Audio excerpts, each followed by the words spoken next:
Welcome to StarTrekkin. We are back. We are back after a long absence, mostly due to school trying to kill me once again. Always.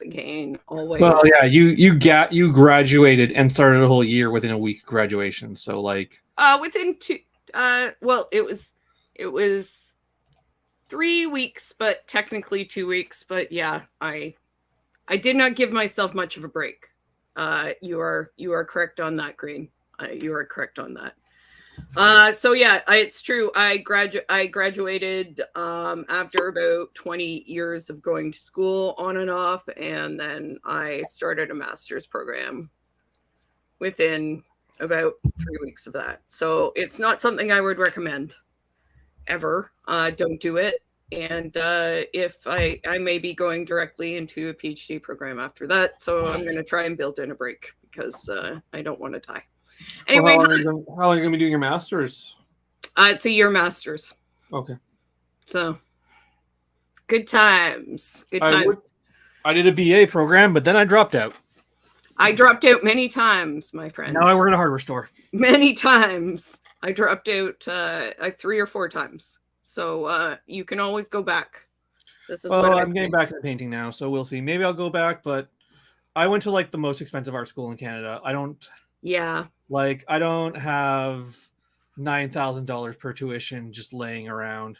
Well, you know what? York has a really great fine art school. York is very, not to be like, York, baby, but York has a great fine art school and is very open, like, to Indigenous students and super inclusive. I don't want to go into fine arts. I might go do fine arts as a career, but I don't want the fine arts education.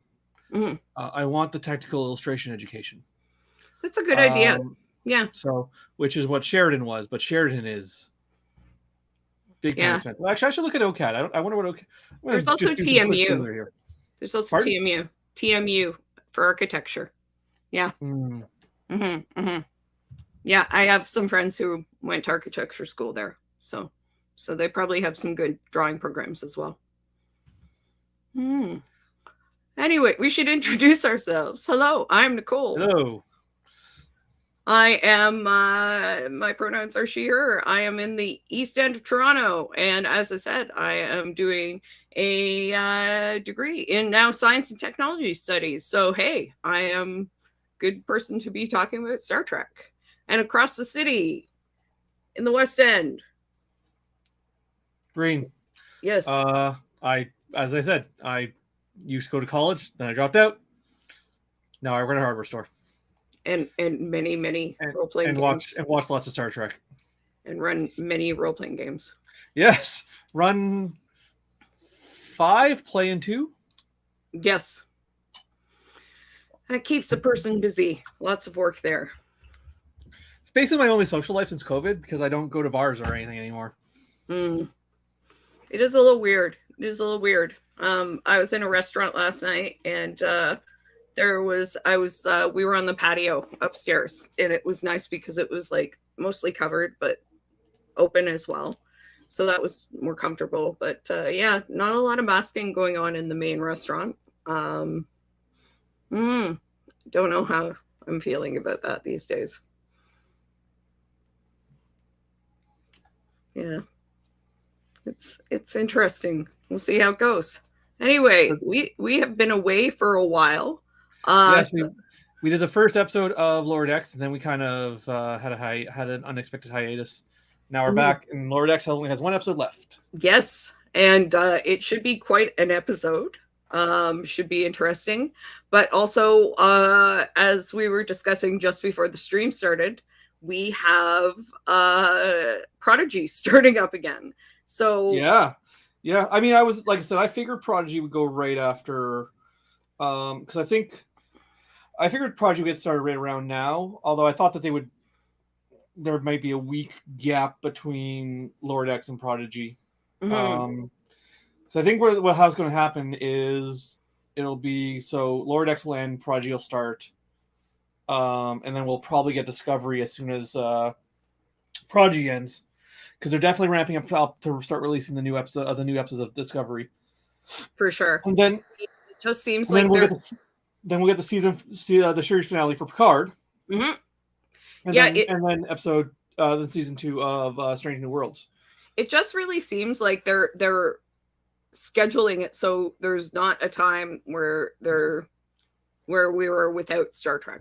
We did have like a 2-month gap between Lower Decks and Strange New Worlds, but that was still a pretty small gap. Mm-hmm.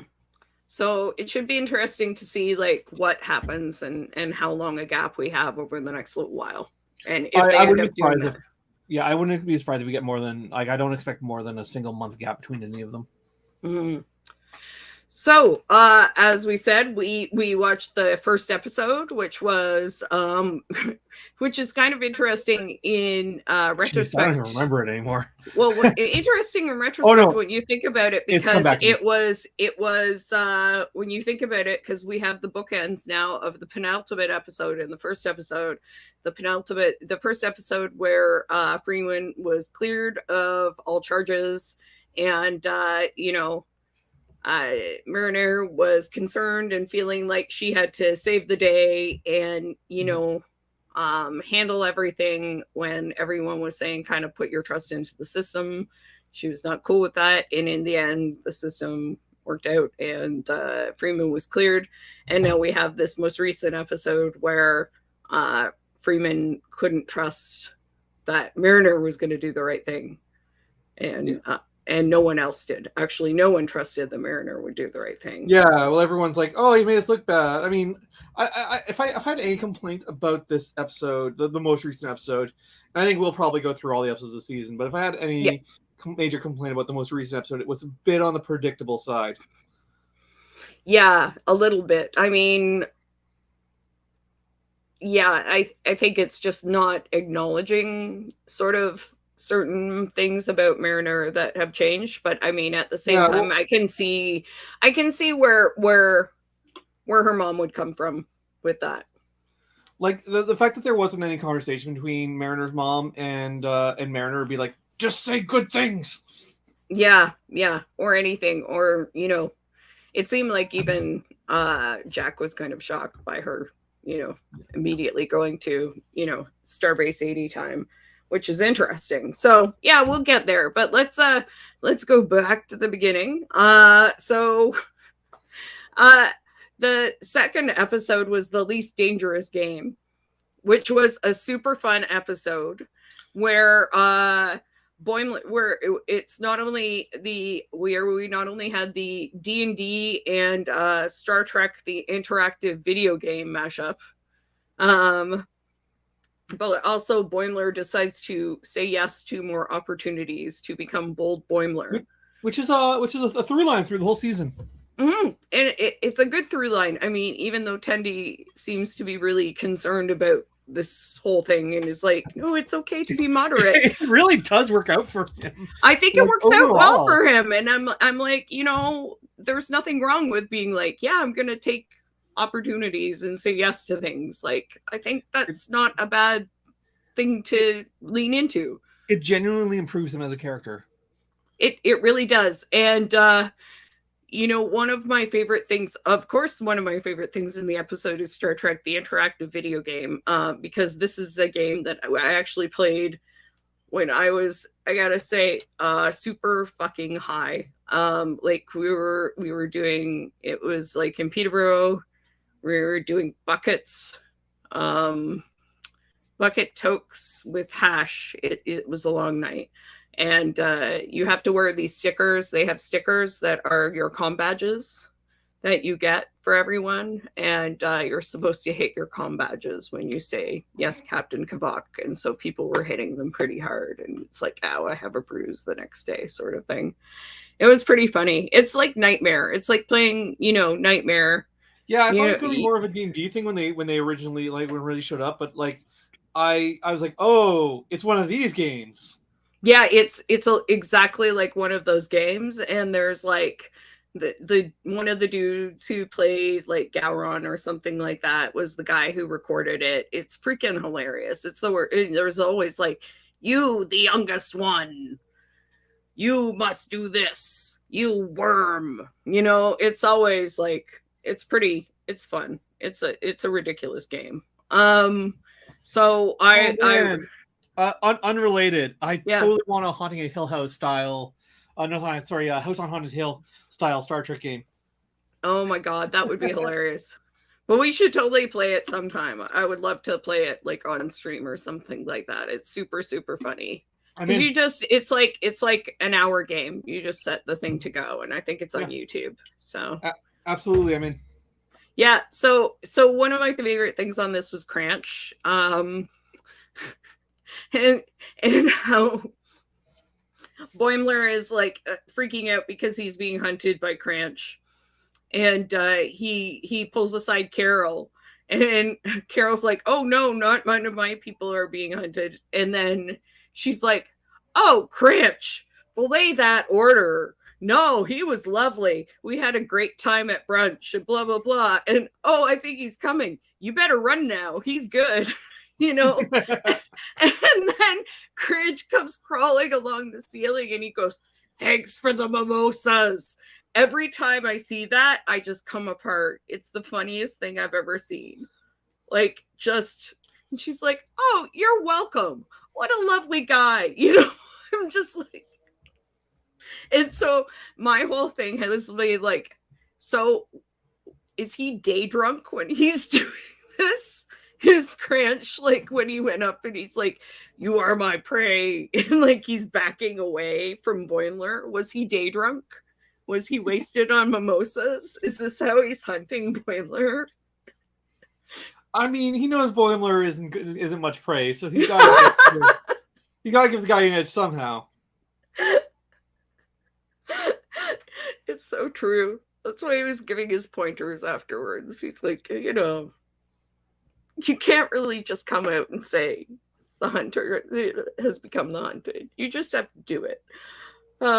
It was good for him, though. I think it really was. I think he had a good moment. I really enjoyed that episode for him. Boimler. I really like Boimler in this season. First, like the first joke of him being like, of all the women swooning over him, which didn't quite land with me. Notwithstanding, I overall really like Boimler in this season. Mm-hmm. And it kind of is like the opposite. Like he has to become more assertive, and it's kind of the opposite of what Mariner has to do in this episode, which is like, show that she can follow Ransom's orders, even though she kind of loses it and doesn't listen to him, and then has to pretend that she did, climbing up the orbital lift, which is clearly a call out to John Cho and the whole Star Trek J.J. Abrams movies, and John Cho doing the sword fighting. That really reminded me of the scene from the first J.J. Abrams movie where they have to climb that laser that's going to blow up Vulcan. Yeah, and where John Cho Sulu does the whole sword fight, katana fight. Yep. Yeah. Yeah. That was pretty badass. I love John Cho, so I remember mostly all I remember from those movies are things that John Cho did. That's about it. And Bones. Yeah, I like the J.J. Abrams verse. I really like the first one. I like the first one, and I love the third one. And the second one I hate with a passion that's like the most toxic Star Wars fan hate The Last Jedi. Oh, wow. Like I hate Into Darkness with like such a steep, seething loathing. That's a lot. That's quite a lot, actually. Yeah. That's a lot of loathing. That's a lot of loathing. That's kind of a toxic loathing. That's okay. Yes, I've definitely hit like levels of like toxic hatred for Into Darkness. That's okay. Also, in this episode, I think Ransom kind of learns that, he can try to prove that they can all be good at the same things, but, maybe they are better at diplomacy, and, the engineers are better at engineering. Also, this was the funniest thing when they went down and they had, what was it? A computer, a volcanic god, and a omniscient baby.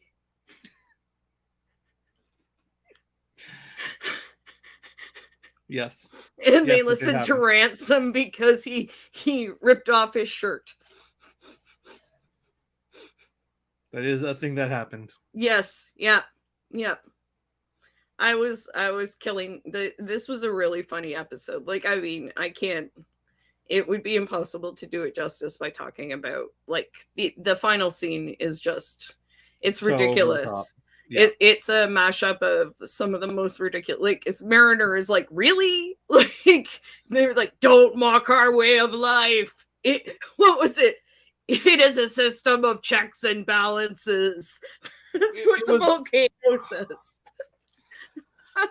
I'm trying to remember why.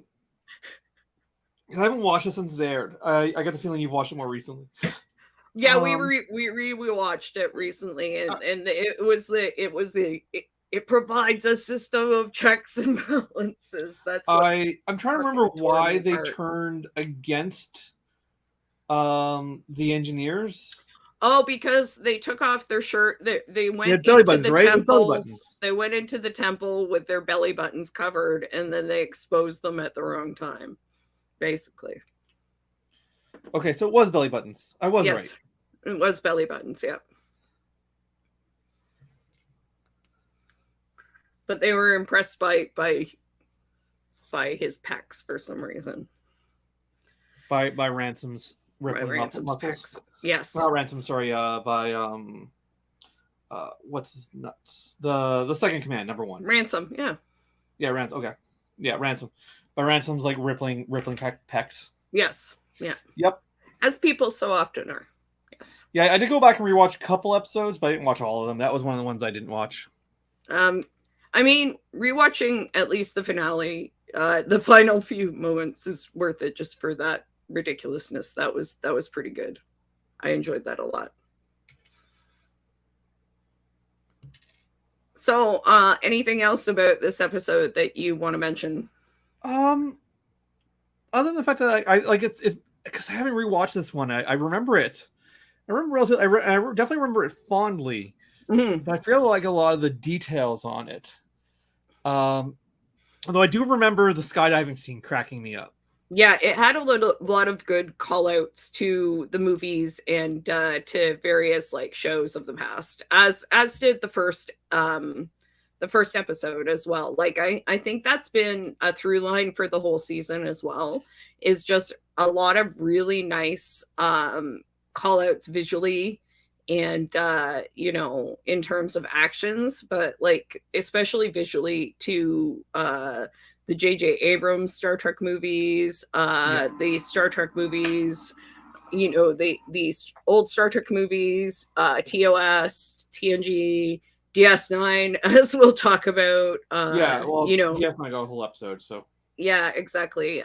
Voyage, but just everything. Like, I mean, it's been more than Easter eggs this season. It's been really like visual motifs and stuff like that. And in this next episode, one of my favorite jokes was Leia Brahms. The Leia Brahms callback. When every time I saw that, I came apart. There's been some really good like Star Trek callback jokes in this, and so it's mining the mines, which is not. This was one of my favorites, not only because the Leah Brahms kind of joke, but also because this is a whole surveillance capitalism episode, which I loved. So they oversee peace relations between these Federation scientists and aliens who are actually running a scam to give all people around the Federation rocks that are actually listening to them, scanning their mind to find out what their desires and, fears are in order to profit from it. And they're using Federation technology to do it. Yeah. And this also explored like another episode, which is a recurring one in this season, I think, especially, where they like rivalries with other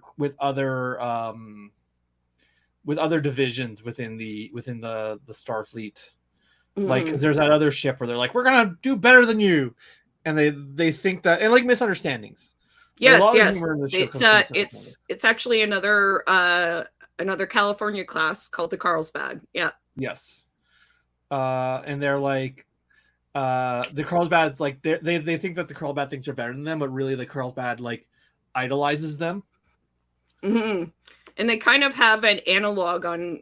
They have 3 of them down on the surface, working on collecting these mind rocks, and they're being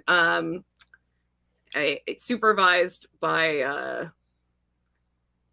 Which one are they being supervised by? The dude who loves Ransom.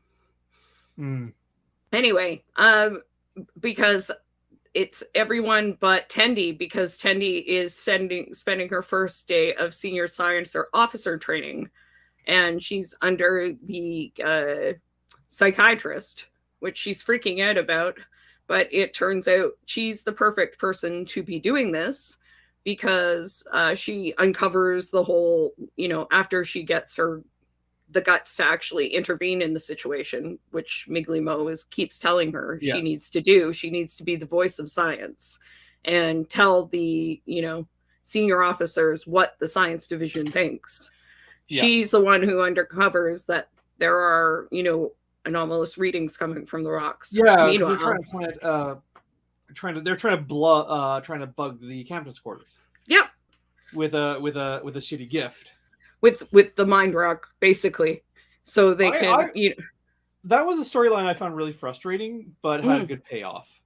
Yeah, it was really great, because like the Carlsbad captain, who was basically, it was the same sort of thing that was happening on the surface. The Carlsbad crew and the Cerritos crew wanted to prove themselves better than each other, while the Carlsbad crew thought that the Cerritos crew was cool, and the Cerritos crew felt that they were judging them. Yeah. Like, the Carlsbad captain thought that Carol was awesome, and Carol felt like he was saying that she was old and washed up. And so they were pushing each other back and forth about who should take it, when neither of them should take it, because it was a spy device. Yeah. That was like data mining, basically. And the Cerritos and the Carlsbad team, lower decks team on the surface, are the ones who find out the other half of what Tendi finds out. The bit with them like arguing back and forth about who should take it, I didn't care for. Excuse me. It was funny at first, but I thought they went too far with it. Like, it just went on too long. Yeah, it did get really drawn out and seemed kind of ridiculous towards the end. And I thought like it lost a lot of its humor when it got that far. Although, like I said, I did like the episode overall. This is like this was also the first episode this season where we got a hint of Mariner's relationship with Jennifer. Yeah. So we haven't really touched on the main threat of the episode. The main threat of the episode is that there's a hallucinatory gas that like shows you your greatest fear.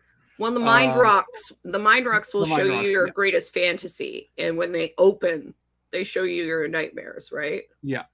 And so like this is where we now know that Rutherford's greatest fear is Klingon clowns with batless arms. But we saw that his greatest fantasy, which was hilarious, was Geordi's like crush from TNG, Leah Brahms, the greatest aeronautics like space engineer in the world, who kept going, come like build things with me all night long, Rutherford, and all these things. And meanwhile, Mariner's fantasy was Jennifer in a bikini. Well, at first, like Jennifer in a bikini was like shit talking her, because part of her fear was her nervousness around the relationship, and then later, like that turns around because they're trying to get them to stop. It was Jennifer saying, "Hey, babe, do you want me to go watch me go? Come watch me tell off Ransom." That was her fantasy. Jen in a bikini. That's right. Because they were isolating the rocks, or they were doing some of the rocks, and the rocks were like fighting back by trying to seduce them away from their jobs, and that was what that was what Mariner got. Mm. Obviously, Boimler had someone come up on a speeder and say, "Oh God, Boimler, you're the only one who can save Starfleet. Come with me. We're going to give you a captain rank and a ship of your own." Yep. No, I really like this episode overall. Even if I didn't like even if I thought the like, oh no, you take it, no, you take it. Like even if I thought that bit, which lasted basically the whole episode, went on way too long. I overall really like this episode. I did too, and I liked that Tendi and Tana maintain sort of a relationship. Like Tana is kind of playing the McCoy kind of part in a lot of ways. Yeah. She's a cranky old cat still, but she likes Tendi, and she's like, she gave her a pep talk, even though she was like, "Oh God, fine." If I have any major complaint about this season, it's that it didn't have enough of the supporting cast. We didn't get any Billups or yeah, little. We barely even got any Jennifer, despite the fact that like she's supposed to be dating Mariner. We only got one episode dedicated to her. It's true. We did get one episode, but I mean, as we saw in the most recent one, there might be reason for that. So who knows? Yeah. So it's kind of cool that the Cerritos crew get to find out that, they're not slackers, that they have a reputation of doing cool things. So they find out that Boimler is apparently, they know that everyone is, who they are and everything, and that they think they're cool, but Boimler is apparently a robot, rumored to be a small robot. I don't remember that bit. That was at the end. Oh, right. He's like, "No, guys, stop. Please tell everyone I'm not a robot." I'm like, "Oh, Boimler." Again. But I really enjoyed the data mining bit, just because that's my thing. So it was kind of fun to have that involved in that. And, it would be super dangerous. And I wonder if that's something that's going to come up in the future, that whatever information that these people got from them. So should be interesting. So that was a fun episode, especially to have that again, that callback was kind of entertaining to see. Yeah, no, it also, like, it was a very classically Trek episode. Yeah, I really liked overall. Mm-hmm. And I like that connection between Rutherford and Geordi, because there are a lot of similarities between them. There really are. Like, Rutherford is clearly riffing on Geordi. Yeah, Geordi's probably his hero. Let's be real. Probably. Here. I wouldn't be surprised. I wouldn't if either. LeVar Burton turns up in season 4 somewhere. Oh, we've had a few, really interesting cameos, that's for sure. Okay. We'll get to it later, but we got George Takei in this season. I know, that's what I was thinking of. I'm like, that's great. That was a great fake out too. I was so much happier to see him than. I kind of get the impression they were intentionally snubbing Shatner. Maybe, yeah, a little bit, but that was good. Makes me happy. Like, fuck that guy. All right, so Room for Growth is the 4th episode. And that is when Captain Freeman makes the engineering crew go to a relaxation spa. And Boimler, Tendi, and Mariner, while Rutherford is off on that situation, have to try to circumvent. They end up going against Delta Shift. Yeah. Trying to hack into the lottery to get the better quarters. This is also the episode that starts off with the Masks parody.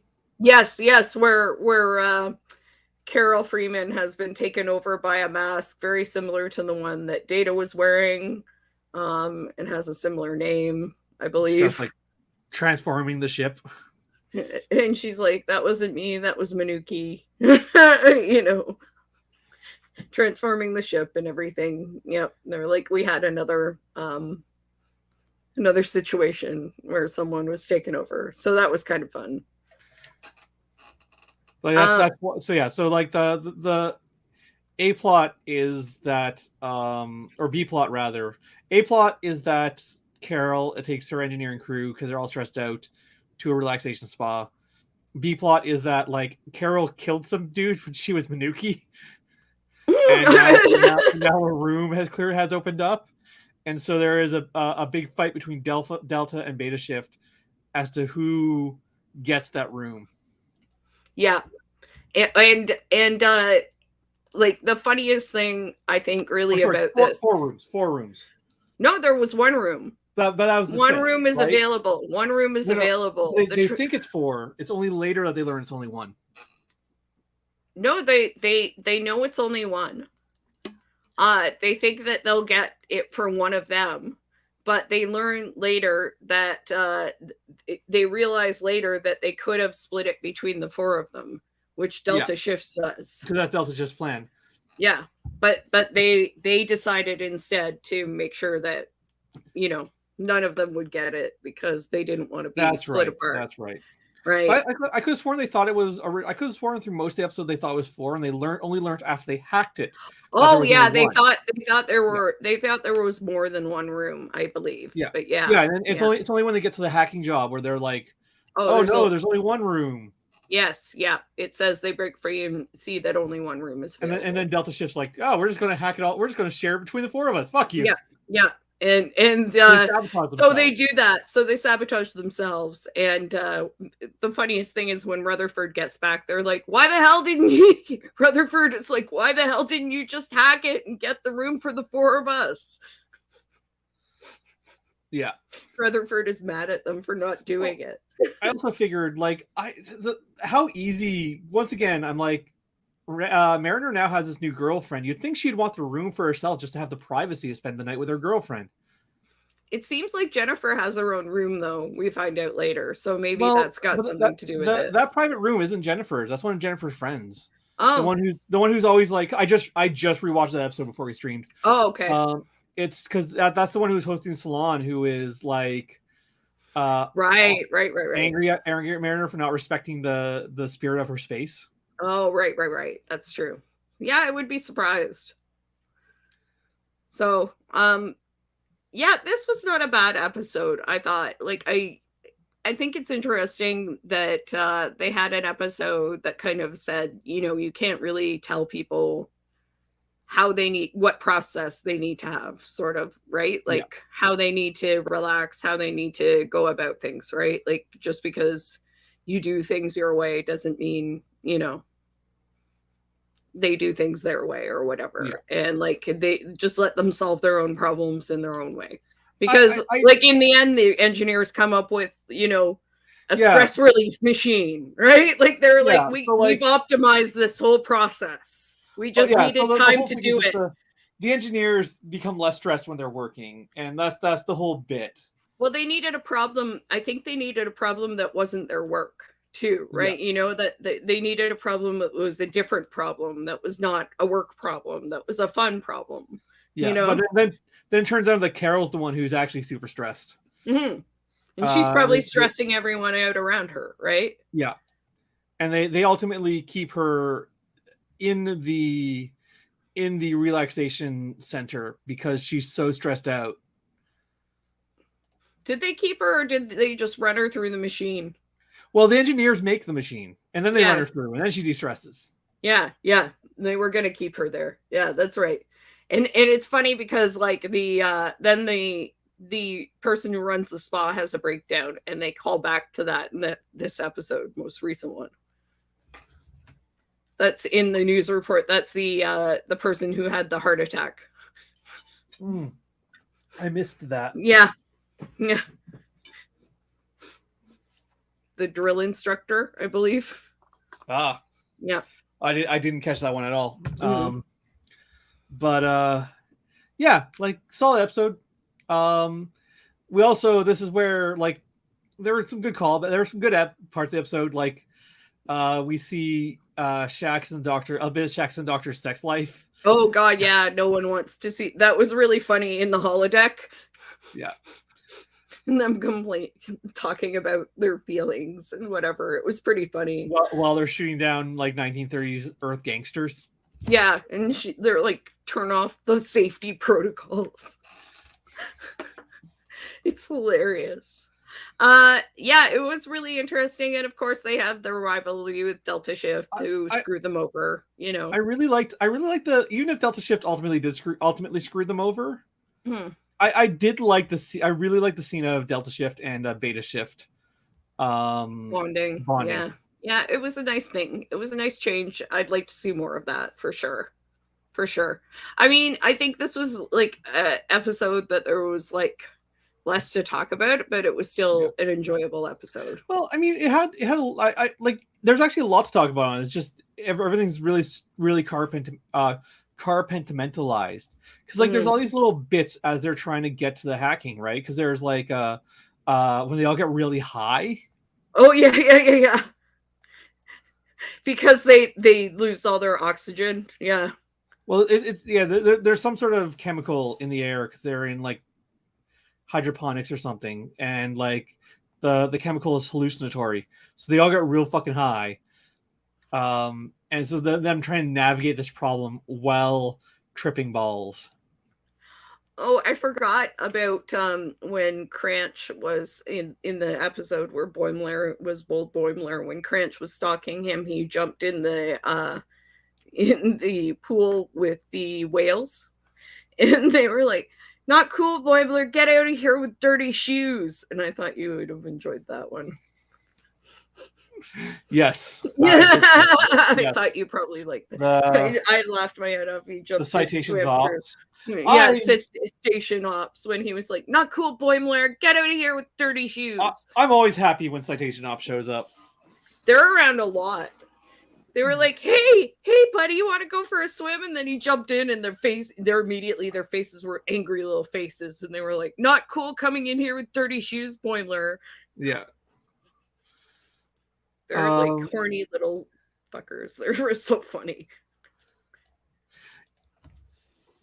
So, yeah, there were good little, it was like, little traps, it was like those little moments, almost like, that they make fun of in Galaxy Quest, know, like the smashing thing and all of that stuff. Like, it was just all this ridiculousness that you don't expect to see in the ship that they had to get through. It was very good. I liked it. Solid episode. It was a solid episode. And also, they worked together really well. Like, that was the other thing. They did. And like I said, I even if Delta Shift ultimately screwed them, I really liked Delta Shift like bonding with them. I thought that was really sweet. I did too. And I also just thought it was funny that Rutherford was just like, "Why were you idiots? And why didn't you just take the room for the four of us?" I thought that was very good. Very Rutherford. Yeah. Speaking of Rutherford, the 5th episode is all about Rutherford, which I really enjoyed. And I was a little sad about the end, but oh well. Rutherford implant malfunctions and his alternate personality takes over. It's his younger Rutherford. Yes, okay, this was another one. I didn't rewatch this one, so I'm a bit rusty on it. Okay, I'll read the I haven't rewatched it either, but I'll read the recap of it, sort of the rundown. Rutherford's implant malfunctions, allowing an alternate personality to take over. During a skirmish for security, Rutherford ends up in a coma. In his mindscape, Rutherford realizes the personality is his younger self, whose memories were saved before he received his implant. An angry first-year recruit in Starfleet who funds his unsanctioned engineering projects by secretly building and racing space vehicles. He challenges Rutherford to race with any vehicle they can imagine. The winner gets control of their body. Rutherford wins by piloting a Delta flyer crewed by his lower decks friends. His younger self concedes, seeing that his new life brought growth, and shares a memory of how they got their implant before he disappears. Young Rutherford's experimental engine blew up, gravely injuring him. Shadowing members of Starfleet installed the implant to erase memories of their own mysterious illegal activity. Meanwhile, Ransom assigns Boimler and Mariner to staff the Starfleet recruitment booth at Talgana for his job fair, warning them not to step out of line. They are provoked and mocked by various attendees, including a smug former Starfleet officer, Petra Aberdeen. Boimler tries to keep Mariner calm, but eventually snaps himself and rampages through the fair, berating the other attendees for taking everything Starfleet does for all of them for granted. Unwittingly, his antics inspire enough attendees to sign up that Mariner meets her quota.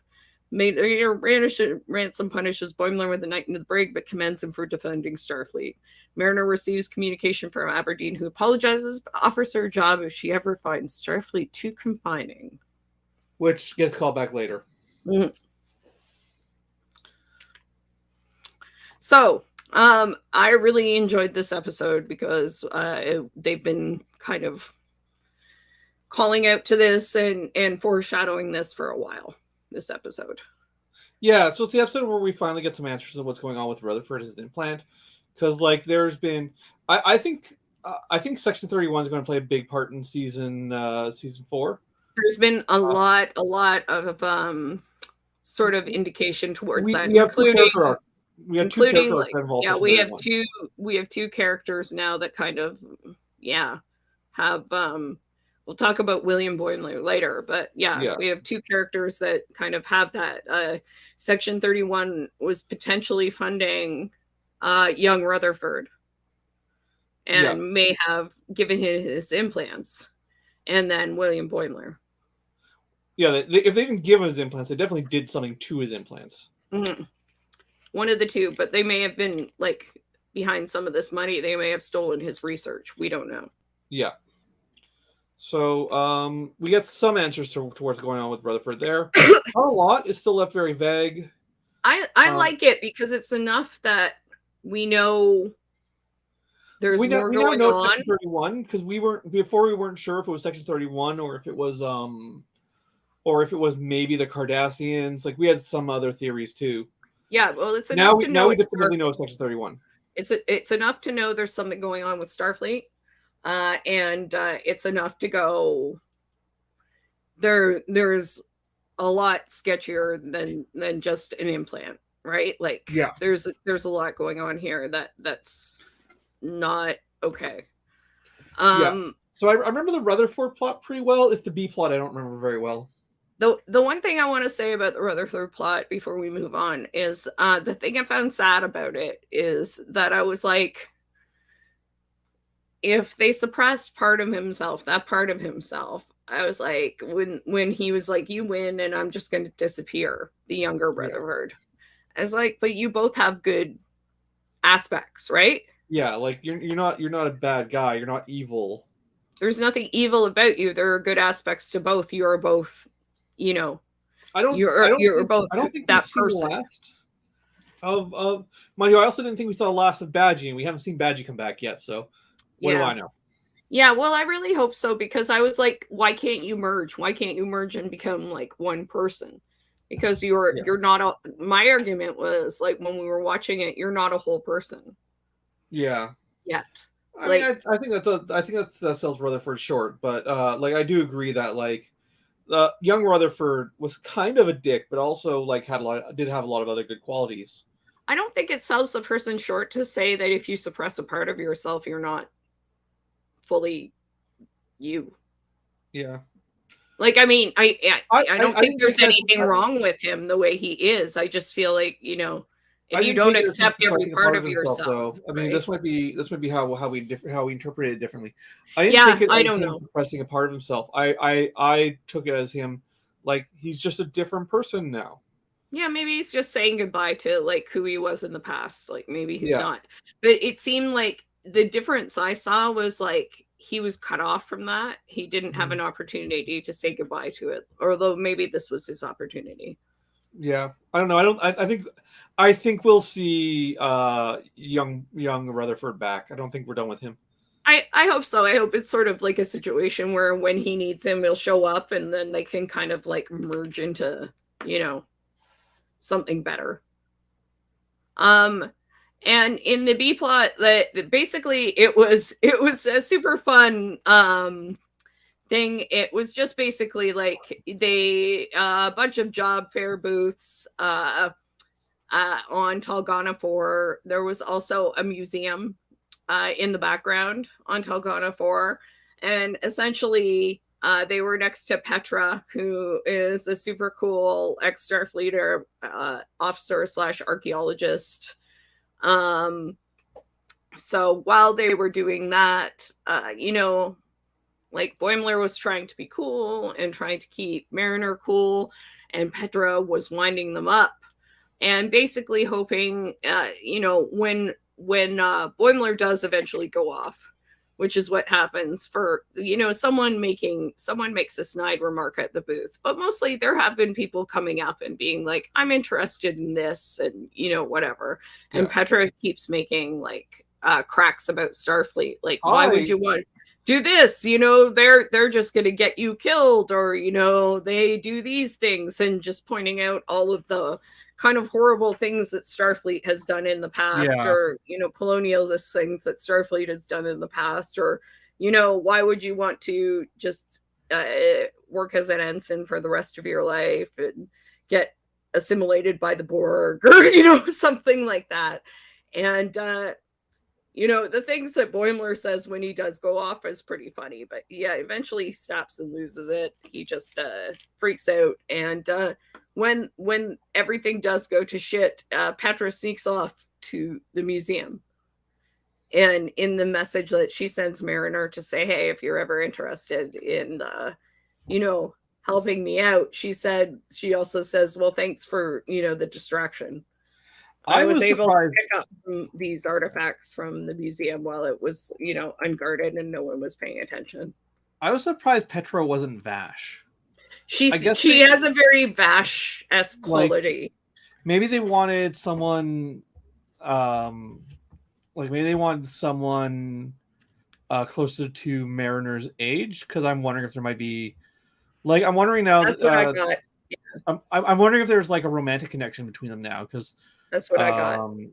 Like, I wouldn't be hugely surprised if Mariner and Jennifer get back together, but I think that relationship is, at least for the time being, over. Oh, if I were Mariner, I would be heartbroken and feel incredibly betrayed. So probably not. Yeah. Yeah. So like they might patch it up, but I think that relationship's over. So I'm wondering if she's just with her now. I'm not sure if they're together, but there was definitely like I got some sort of they're like they may just be business partners. We'll see where this goes when in the next episode next week, but I wouldn't be hugely surprised if there was a romantic relationship there. Yeah. So they said basically, Petra was there to steal the staff belonging to the Grand Nagus of the Ferengi Alliance.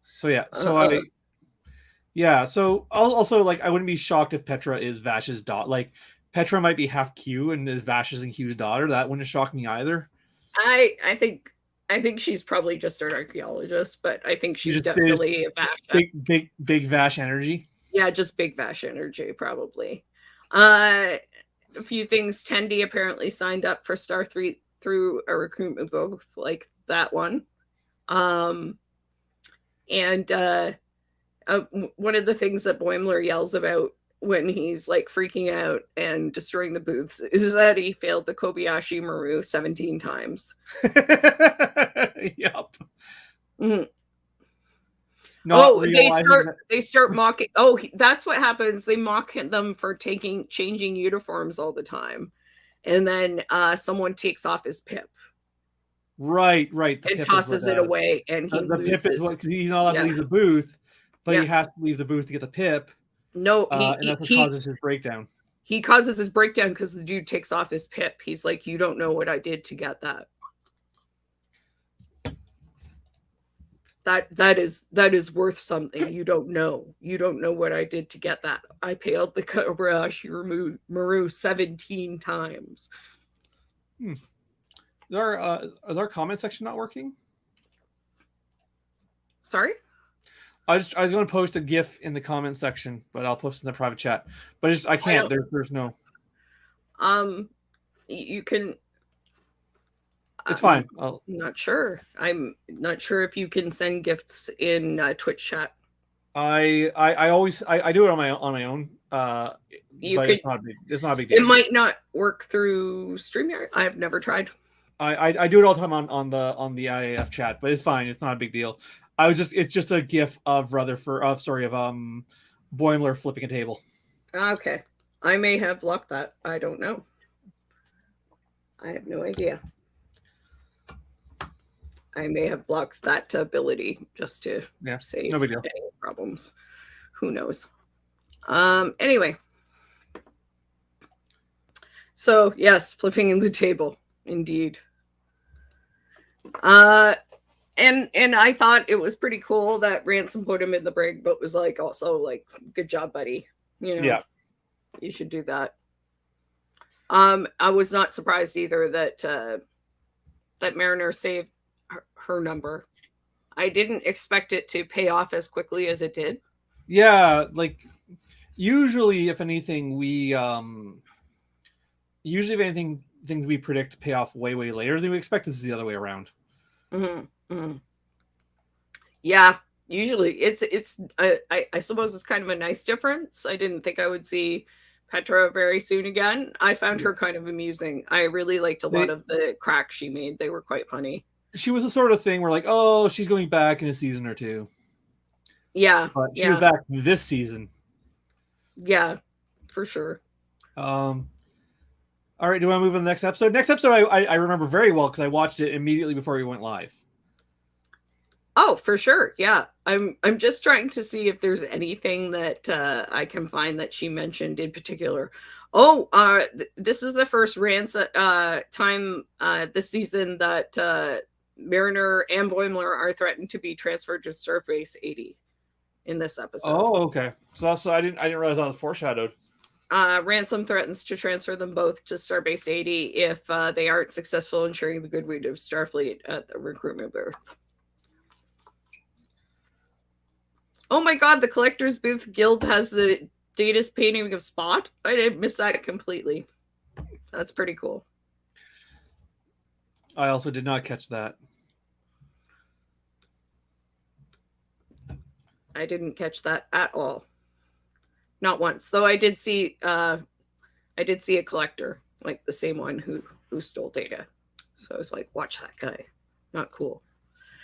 But yes, the next episode, which was Here I'll Trust Nothing, which is episode 6, which is the DS9 episode, which Nana Visitor talked about and said it was quite easy actually to play Kira Nerys again because she's kind of in it always. This is definitely one of my favorite episodes of the season, and not just because of the DS9 retro stuff, although that is a big part of it. It's also we finally get to see Mariner and Jennifer as a couple in it. My biggest complaint about this season is actually just that we don't see enough of them together. Mm-hmm. So we get this one episode. We get the one episode, the one callback in episode 3, where it's her dealing with her anxiety around the relationship. But we don't see them together until this, and then until the most recent episode where they presumably break up. I'm not so surprised at that. They don't really foreground relationships in the show. It was nice that they had an episode where they focused on it at all, I thought. Like this kind of takes the Community approach to relationships. Like Community never had romantic relationships as major plot points.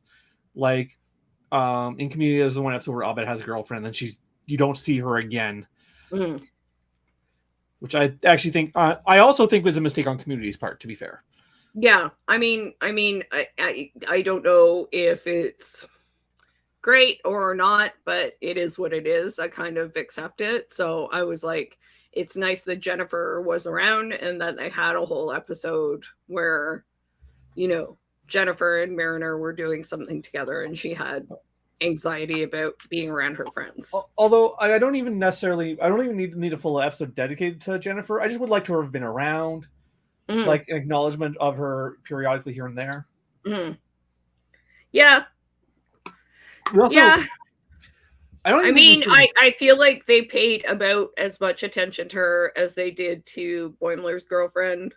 Yep. Which we had similar complaints about that, I think. Yeah, all of Boimler's girlfriend also just totally forgotten about.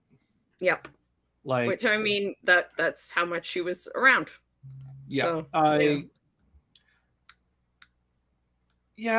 and like we don't know what they're doing with Tendi and Rutherford. If like they were strongly hinting at romantic tension between them, and that seems to be a plot they have completely dropped. Mm-hmm. Which I'm not upset about or anything. Yeah, no, I like them better as friends. Mm-hmm. Although Tendy gets some great moments in this episode. Yeah, that was the thing that I was going to say. Like, that was one of the things that I was happiest about in this episode was, you know, I like it when they when they allow Tendi or get Tendi back to her Orion heritage, and we hear about Tendi in what it's like to be Orion and what it's like to be an Orion in Starfleet, because there's so few. And I really enjoyed her foil in this. So this is cool. So we'll just go over it real quick. Yeah, They go to. If anyone if I had to recommend a single episode of all of Lower Decks to a person to like pitch the show to them, this would be the episode. Yeah, it's got so much. It really has some good stuff in it. Like, I mean, it's not typical in that it has a lot of, you know, former kind of old Star Trek stuff in it. Well, that's not common. It also has two DS9 characters whom we have. Well, that's what I mean. It has old Star Trek characters in it, but I mean it's done in a way that they're not the focus of the episode, which is kind of cool. Quark is ultimately Kira is just there to be like to catch people up on what's going on, and Quark is ultimately the foil of the episode. Okay, yeah. So it's called Here I'll Trust Nothing. It's episode 6, and so Carol Freeman, the captain, is sent to oversee trade negotiations with the Karema species at Deep Space Nine, along Commander Kira. And Mariner, that's basically the main plot, and Mariner is struggling to get along with Jen's friends who have salons where they engage in performance art and like candles that are charged with their intentions. So that's what they're doing. And that's like the major kind of tension for Mariner through this episode. What Tenny and Rutherford have their own kind of adventure where they encounter a DS9 officer who is from Orion, who's excited to meet another Orion. And I do want to clarify. He is Orion, but he's not from Orion. He never says that. He does eventually. Yeah, but this is the point. He never says it initially. Yeah. He's excited to meet another Orion and is all about piracy, but they find out later, yes, he's from Ohio. Which explains his super weird accent through the whole thing. You're like, why does this guy sound like a dude bro? And it's because he's a dude bro from Ohio who has never been involved in piracy. However, and he's so intense about the piracy stuff that like something is clearly wrong. Like I picked up on it right away because he's so intense about it. Yeah, he's just really like, I'm about pirate. I love to pirate. Piracy is my thing. And it's just like, why would Starfleet ever let you in, dude? Like clearly something's not adding up here. Yeah, and it just makes Tendi uncomfortable. However, when the Karema take Quark off after realizing that Quark has stolen their IP, essentially, when they kidnap Quark, she is able to go with Mesk, this other Orion, and Rutherford, and embrace her inner pirate and take over the ship in like less than 5 minutes. Yeah, she just demolishes it. Yeah, which is like handedly. She's the biggest badass in the world, and this dude is like, you are so great, like between her piracy and her just generally Starfleet skills and Rutherford helping her out with the engineering, they just destroy the whole thing and take over. They're in the bridge in like 5 minutes. Bring Quark back to DS9. At which point, it's revealed that Quark was the real criminal the whole time. Yeah, he stole their IP, basically. So they get Carol works out a deal. They get a lot of Quark's profits, and Boimler's whole plot is playing Dabo. Yeah, Boimler is just extremely good at Dabo, apparently. Yeah, he's like a math whiz at a blackjack table in Vegas, basically. And he just keeps making everyone at Quark's more and more anxious. And in the end, yeah, go on. Yeah. There's a bit where like Quark's getting really nervous because he's winning all this money. And so they offer him a gift card, and they think they pulled one over on him because, of course, a gift card is worth less than money, even if it's on paper twice the value. Only to realize that he got one up on them again because Starfleet doesn't use money. Yeah, he said I wasn't playing for money. Starfleet doesn't have credits anyway. Yeah. I'll take the gift card. They're like, oh. What? You see him in the background later walking by with like his arms full of Quark's gear. Yep. Yeah, just like I said, not I kind of want to call it my favorite episode. I kind of also don't want to call it my favorite episode. I think it's the most Lower Decks of all the Lower Decks episodes. Yeah. It more than anything emblemizes what the show is. So, what happens with Mariner and Jen? Oh yeah. So while being abducted, while they're abducting Quark, the aliens from the Delta Quadrant sabotage DS9 and by extension the Cerritos and cut the power supply, so all the power goes out. And Mariner is like Mariner's with Jen's friends, and they're all like making these candles. They have hundreds of candles or something. Yeah, there's like dozens upon dozens of candles. And when the power goes out, they're like, "Oh no, the candles are consuming all of our oxygen," and they start freaking out. And Mariner is just like, you know what? There's Jennifer's just like, why are you being so polite to my friends? And Mariner's like, I don't know. If I'm mean to them, you won't like me anymore. And Jennifer's just like, I want you to tear them a new one. Mm-hmm. I like that you don't take shit. Oh. And Mariner's just like, oh, okay. It just starts tasting them. Yeah, because it is Mariner actually who tries to tell them that the candles are consuming the oxygen, and they're panicking. And she won't. They won't let them turn. They won't let her put them out. Yeah, and the panicking is consuming the oxygen. If they would calm down and put out the candles, they would be fine. But they won't stop panicking or let her put out the oxygen. So yeah, when Jen gives her the okay, she just tases them. And then like it ends with Jen and Mariner tasing themselves. Falling onto a table together. Because if they were the only ones not tased, it would look bad. But the best part is she's running around tasing people, and Jen is clapping and laughing in the background. It's a good bit. Yeah, she's really like, ha ha ha, go babe, go.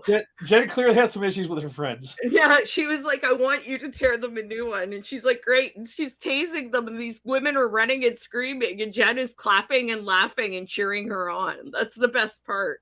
It's really funny. I definitely get that energy from Jen.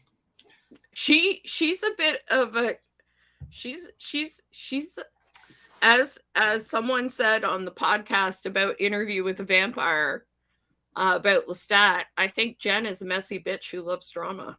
Oh, absolutely. One second, though. I'll get right back. Okay, we will be back in a moment.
when you go inside, you find this elaborate setup with a long row of Friends, we're back. boxes. I can hear whatever's on your screen there. Oh, you're back. Okay. Yep. We're back. I was just waiting for you to return. It wasn't going to be All too right. long. Yeah, I wasn't gone long. All right. Yeah. So episode 6, solid episode. Yeah. Like I said, if you've never seen Lower Decks, you want to see what it's about, I recommend this particular episode.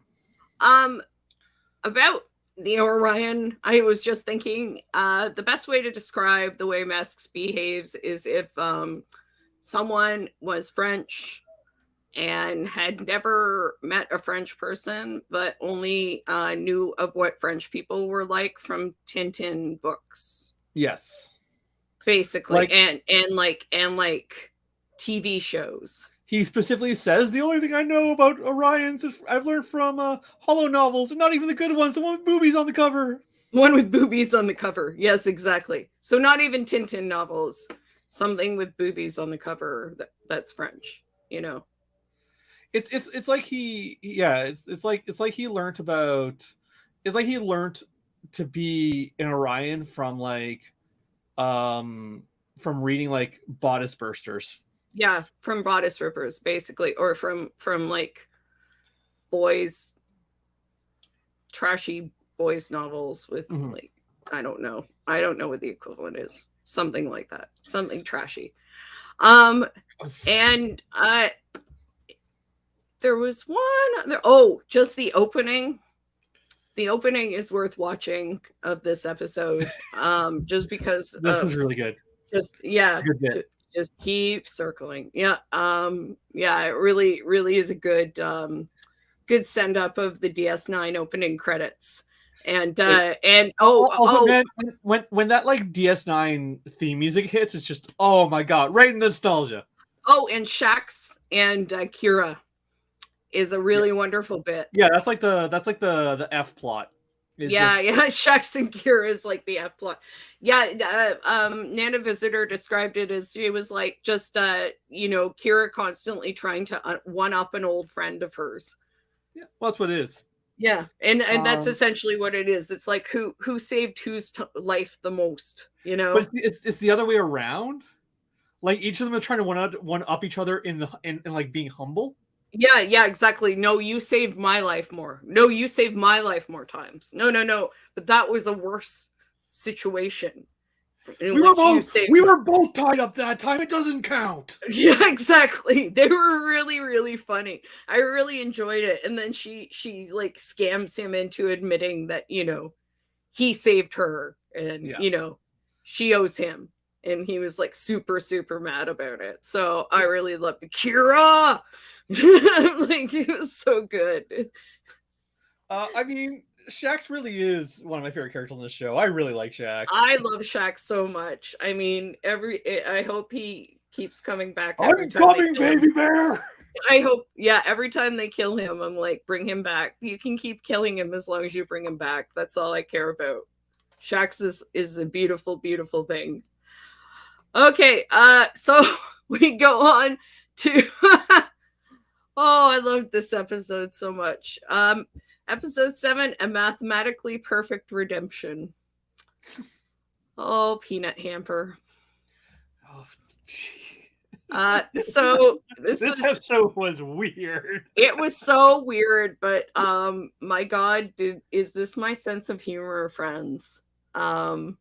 Also, whoever, if anyone is out there listening, like, if there is a time for my Daystrom Institute workplace comedy, my God, it is now. Please put me on that. I'm going to put together a pitch. I think I've got to do it because holy shit. Like Gary was like, oh my God, Nicole, it's right there. They just put someone else, like another one in there. And I'm like, I know. There's so many evil computers. And she was so mean to all of them. Stop laughing with us. You're not with us. I love Peanut Hamper. She's the worst. So this was Peanut Hamper's avatar. Basically. Basically. Because Gary was like, this is like Avatar. And with a maniacal robot. And I'm like, yeah, Yeah, and there was parts of it that reminded me of something else, and I told him at the time, and I can't remember what it was, but like it was definitely Avatar. It reminded me. It kind of reminded me of Caravan of Courage, an Ewok story. I'm gonna be honest. There was something else that I was like it kind of some other sci-fi thing or something in Star Trek. I'm not sure, but there was something to it. But Avatar was like the most obvious because like all of this is Avatar. Like, I really went to the, like I said, I really went to the Ewoks. Like I thought it reminded me of the Ewoks movies, probably just because they all live in trees. well, yeah, they live in trees in Avatar too, though. True. Yeah, and you know, it's like, oh, you're the outsider, and I don't like you, and then we go off and have sex, and everything's fine. And, Yeah. man, So if you ever want to see a tiny robot, oh my god, with a bird. This is your episode. Holy crap! Yeah, it was super super weird. So this goes back to no small parts. When the USS Titan saved the Cerritos, because Exocomp Peanut Hamper, who became self-aware, decided that she didn't want to do anything to try and save the Cerritos. This is when Shax died. Yeah. So Shax died instead of Peanut Hamper actually saving them because she was an exocomp and could do it. She's like, fuck this, I'm getting out of here. Yeah. So she's like, oh, surely they'll come back for me. Those scans will be for non-organic life too, right? Nope. So we get a lower decks opener with Peanut Hamper floating through the debris in space alone, which was the saddest, funniest thing I'd ever watched in my life. Yeah, like maybe I'm just a really horrible individual, but I laughed through those opening credits the whole time. It's so funny. It's the fact that she is so awful that makes it so funny. Oh yeah, it's just like, well, screw you, robot. Like this is a good episode. I like, but this is like. This is lower decks of this is the loweriest decks of all lower decks episodes in the opposite way that episode 6 is the loweriest decks of all lower decks. Like this is, you have to know all of the internal lore of lower decks to get what's going on here. Yeah, this is not an episode for new people coming in. Like if anyone tuned into this and had no idea about anything in the show or anything in Star Trek, they'd be like, what the fuck is happening? Yeah, it would be incomprehensible. It's just like even if you knew all the rest of Star Trek but didn't know lower decks, you'd be like, what the fuck am I watching? I know. Why is this episode called fucking a bird? This is just like a deep cut episode. I love it. I love that they decided to do this because it is just like you have no idea what's going on. If you haven't been watching the show, you're just like, what the fuck? And even if you've been watching the show, you're like, why is this happening? It's still like, I mean, I can follow it, but it's still weird. I really enjoyed it because I think I like evil computers. Like, just in case anyone's worried, just so you know, computers are too dumb to be evil. FYI. Humans have to help them. So we're nowhere near robots taking over or having sex with sentient birds. Or well, I think we're walking conscious birds. Yeah, well, I think we're very near to the point where computers are having sex with people. I think we're very far away from the sentient birds bit. Yeah. No, computers are still very far away from actual AI. Yes. I don't think we'll ever see AI. I don't think we'll ever see actual AI. No, I would be really surprised. A different conversation, but yeah, I don't think computers are ever going to get there. No, I don't know if anybody wants that, to be honest. Let's be real. So I don't think it's possible. Put it that way. Like, even if it's possible, like let's look at the end of this episode and all the evil computers in the Daystrom Institute. And the evil, how many evil computers have there been in just lower decks alone? They even made a joke in the most recent episode. They're like, they've probably felt, oh, we could always go back to that one planet. They've probably fallen for the evil computer again. There have been 3 evil computers, I believe. 3. Yeah. There, and then there was the the one this season wasn't necessarily evil. It just was in a system of checks and balances with a volcano and a sentient baby. So it wasn't evil. It was just, oh my god, we got to wrap this up. I'm losing my mind. All okay, right. So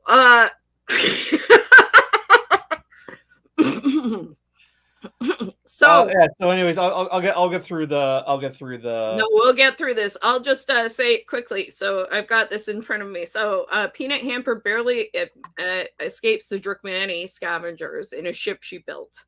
So she lands on a planet inhabited by a winged fauna and sentient species, the Aurora, who are amazed at her technological abilities. As time passes, she seems to change her mind about organic life forms and helps them and falls in love with the chief's son. Then he reveals that their ancestors achieved space travel, but war set them back to their, original nature-loving ways. The Drukmani soon attack and are ripping, literally strip mining the ships out of the forest, much like in freaking Avatar. Yeah. And outnumbered, Peanut Hamper sends a distress call, which the Cerritos comes to, and she pleads for assistance and makes this huge speech about how she learned to be compassionate, but her pleas are thwarted when the Drukmani reveal to everyone that, surprise, Peanut Hamper was the one who signaled them to take the ships. In fact, playing her audio of her selling everyone out. Peanut Hamper reveals that she has not changed and only wanted to trick the Cerritos into rescuing her and forgiving her mutinous actions. She's placed in self-aware megalomaniacal computer storage in the Daystrom Institute, where Egamus, the other evil computer, proposes an alliance. Yep. Peanut Hamper's the worst. It was pretty good because I was like characters I never expected to fucking see again. No, I never expected to see her again. And then I was watching this thing and I'm like, the love of a good bird, maybe. I don't know. And I'm like, I'm almost by, and then I'm like, oh. I was like, oh my god, Peanut Hamper got better. She changed. Mm-hmm. Nope. I was almost buying it. I totally bought it. It had me going completely. Oh my god, it was so good. It was so good. I was like, literally, the love of a good bird. I don't know, maybe. And then, literally, when you're buying it, when you're almost there or you've bought into it, that's when everything goes, the ships start coming out of the ground. And honestly, the best part of it is the chief's son, which is the part that they leave out. The chief's son, in order to save them before the Cerritos shows up, chooses to go and jump in the freaking ship, learn to fly it, and shoot the Drukmani out of the sky. And he's making an eagle cry and shit. And it's pretty cool. Then he's like, no, I don't want to be with you anymore. Which is why were you in love with an exocomp anyway? I'm very confused by all of this. That was the weirdest. Honestly, they had a whole romance. It was a legit romance. And they got fucking married multiple times. They got married. They almost got married. Peanut Hamper had a flower crown. My favorite bit is Peanut Hamper's fake beak at the marriage. Yes, the fake beak. Yes, oh my god, that was amazing. I almost forgot about it. There was a flower crown and a veil and a fake beak. Was she wearing that all the time at that point? Like, she's like, this is my beak now. I'm becoming one of you. Well, she could probably, because she can replicate anything she wants off of her nozzle thing. She could probably just that beak might not be fake. She might actually just have a beak. She might have just replicated her own beak.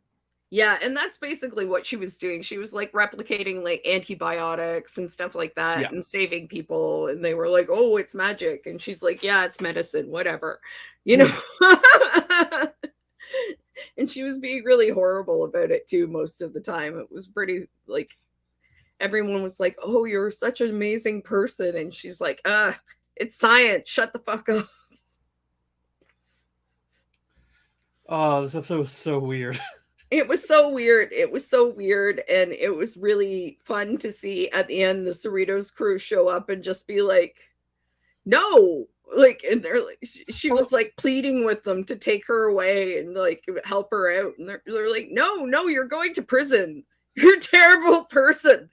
Although I still think the weirdest joke they've ever done in Lower Decks is still season 2 with the monkeys, the one-horned gorillas. I forget what they're called in canon. Yeah, that was some pretty weird them fucking on the log when Boimer's trapped inside it. Yeah, that was very weird. That was still very, very, there was a lot of stuff going on in that one. But yeah, this comes very close to being like that level of, and like that was one gag that was weird. This was a whole episode of that.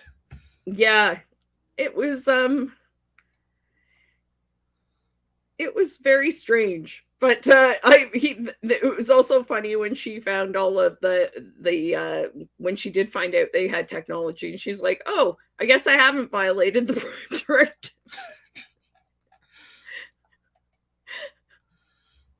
And I'm like, "Oh no, wow." It's just really bizarre and funny, and I enjoyed it, but I loved it, but it's an acquired taste of an episode. Yeah. Like, I don't know how people really took it. I know a lot of people. Even to probably follow it, you have to be like, even just to follow it, you have to be a big fan of Lower Decks specifically. Yeah, it's true. I mean, and I forgot, I just noticed something mentioned. I forgot about Peanut Hamper's friend, Sophia. Like, she had a Wilson, like, kind of Sophia on the ship. And as soon as, she's like, well, it's you or me, and like ditched it. I'm like, oh my God. Even her imaginary friend, she's like, time to go, ditching you. Yeah, she just even abandons her fake friend. Yeah, her fake friend. She's I'm like, that's cold, man. Like, I don't know what'll happen with her and the evil computers, but I can't really see. I don't think we'll see her again, but maybe I'm wrong, because I didn't think we'd see her again last time, and she came back. And there was Agamus too, and all of the Daystrom computers. Yep. I didn't think. Yeah, she's right beside Agamus now. Yeah, I honestly, I think I'm gonna write a pitch for that. This is a good Peanut Hamper and Agamus. Just is a great idea for, like, even if not a full sitcom, it's a great idea for a web short. Oh man, like, just all like imagine what kind of evil computers would be in there. Like, you could just make up like all kinds of megalomaniacal AIs. But think how cheap it would be to produce a show where it's just that wall. Yeah. And the only thing that happens is they light up as they're talking. And you just have people walk by every once in a while, you know? Just a dialogue-based internet like 5-minute like dialogue comedy where it's just a wall of evil computers arguing with each other. Yeah, you can get the guy who played Daystrom to do the voice again. You can just animate him to look younger. Combs, Jeffrey Combs will come back and do everything. Like, he just loves being in Star Trek. I mean, who played Daystrom? Oh, the Daystrom actor, yeah. Yeah, he could totally do it. Oh, maybe we get eventually we get baby Agnes. Yeah. Baby Agnes. That'd be great. I love Agnes. Bring her back. Grad student Agnes doing Daystrom Institute. This episode was really good, but really an acquired taste. Like you have to, if you're familiar with Lower Decks and you love Lower Decks, this episode's great. If you're even a casual fan, not like fully on board, you're probably going to have a bad time. Probably. But I really enjoy it. Bruce Maddox, that's who I'm talking about. Bruce Maddox and Agnes show up. Oh yeah, I guess would be fabulous. Because Picard's set after this. Yeah, Bruce Maddox, grad student Agnes. I would really enjoy that. I'm going to work on that. 100%. Okay, so 8, we're almost there. Episode 8 is Crisis Point 2 Paradoxus, where we revisit the Crisis Point series, because last year we had Mariner's movie, and this year we have Boimler's movie, which is much weirder and more introspective. So, Boimler programs a sequel to Mariner's holodeck movie called Crisis Point 2 Paradoxus, where Romulans have stolen a top secret gem capable of time travel, intending to use it to erase the Federation. However, Boimler receives bad news about William Boimler, and it causes him to change his part of the story. So Boimler and Mariner go off. Crisis. Yeah, he has an existential crisis. So Boimler and Mariner go off on a different quest, and he leaves Tendi in charge of the ship. And Tendi, there's a really funny bit in the beginning, actually, where Boimler has decided that he's not going to do the plot anymore as intended. And he has this hot scientist hitting on him. And then he's like, no, I'm just not going to do that. And so they all leave except Mariner. And Mariner and her are standing there. And she's like, well, sorry, hot scientist lady. And the woman goes, I don't know what to do with myself now.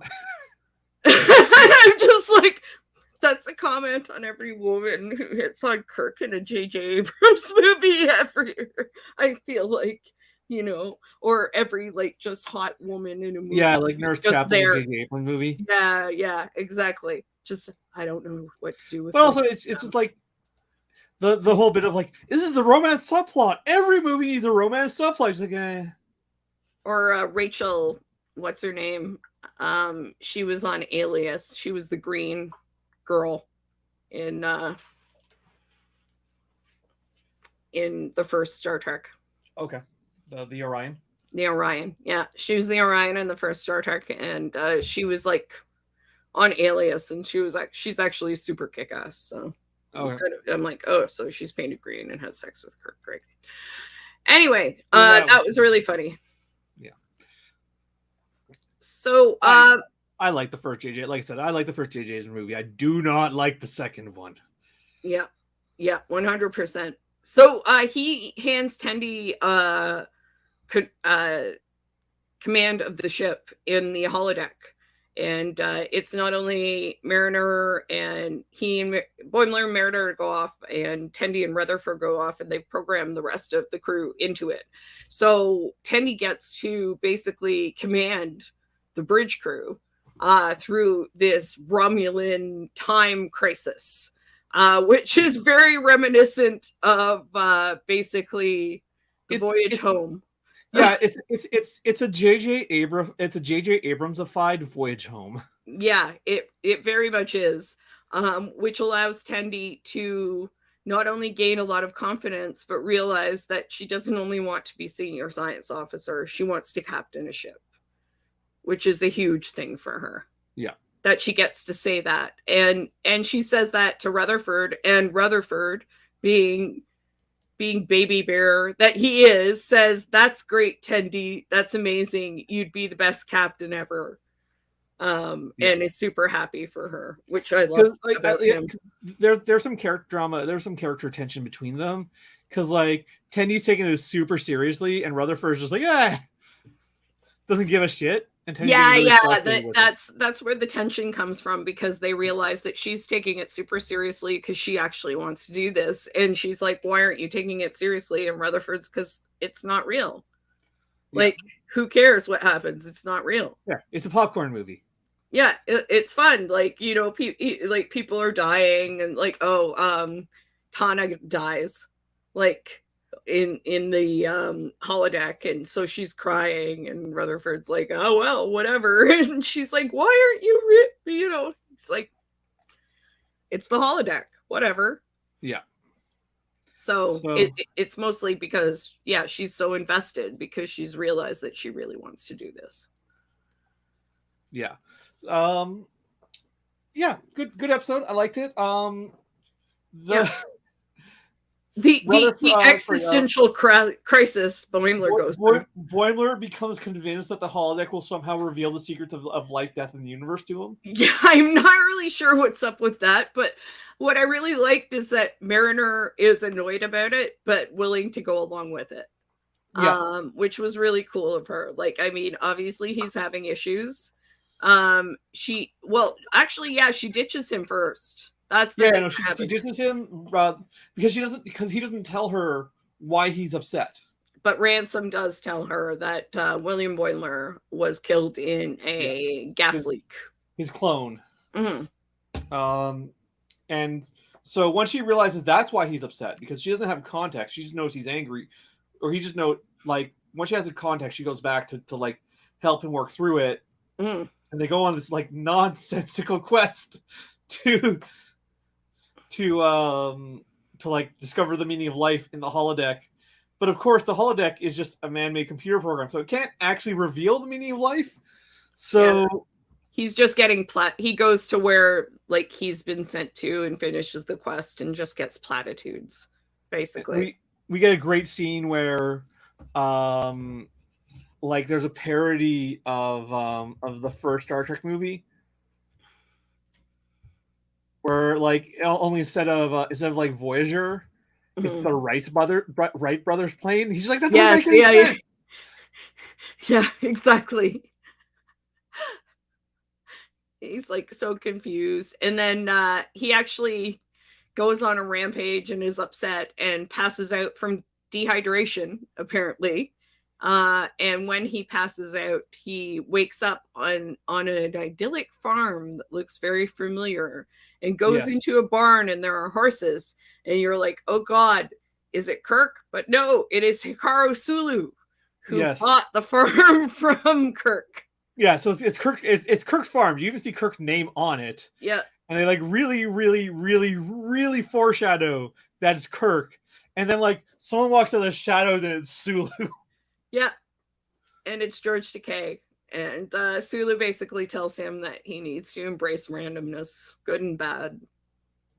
Bad things happen, good things happen. You just have to continue on with your life. Yeah. And embrace the good, you know. It represents the unexpected joy of life.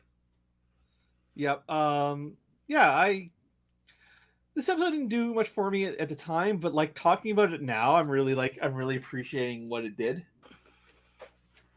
It is nice because I mean, I think Boimler's really learning a lot of things he needs to learn to be the person he wants to be. Well, like Boimler is, I don't say he's a better, like Tendi, Mariner, and Rutherford have not really had a lot of character growth. Mariner's the POV character. She's had some. She came a long way. Like, we'll see how far she came in this next episode. Yeah, we'll see. Like she very well might get more, because this is the next two episodes are clearly all about her. But Boimler seems to be like get the most of the plot development is Boimler. Or sorry, most of the character development is Boimler. Like, he's gone through quite the arc, and he is a very, very different person from who he was when he started. Mariner's also gone through some changes, but not nearly the same amount. Like, she's still recognizably the same person. Tendi is really becoming confident in who she is. She's accepting, like, she's no longer ashamed of her Orionness, which is pretty cool. She's coming to accept that. She's coming to accept it. Yeah. And she's coming to accept what she wants to do. So she's really finding who she, I think the thing is like Boimler knows what he wants to do, and he's learning the things that he needs to get there. The other ones are figuring out who they are and what they want.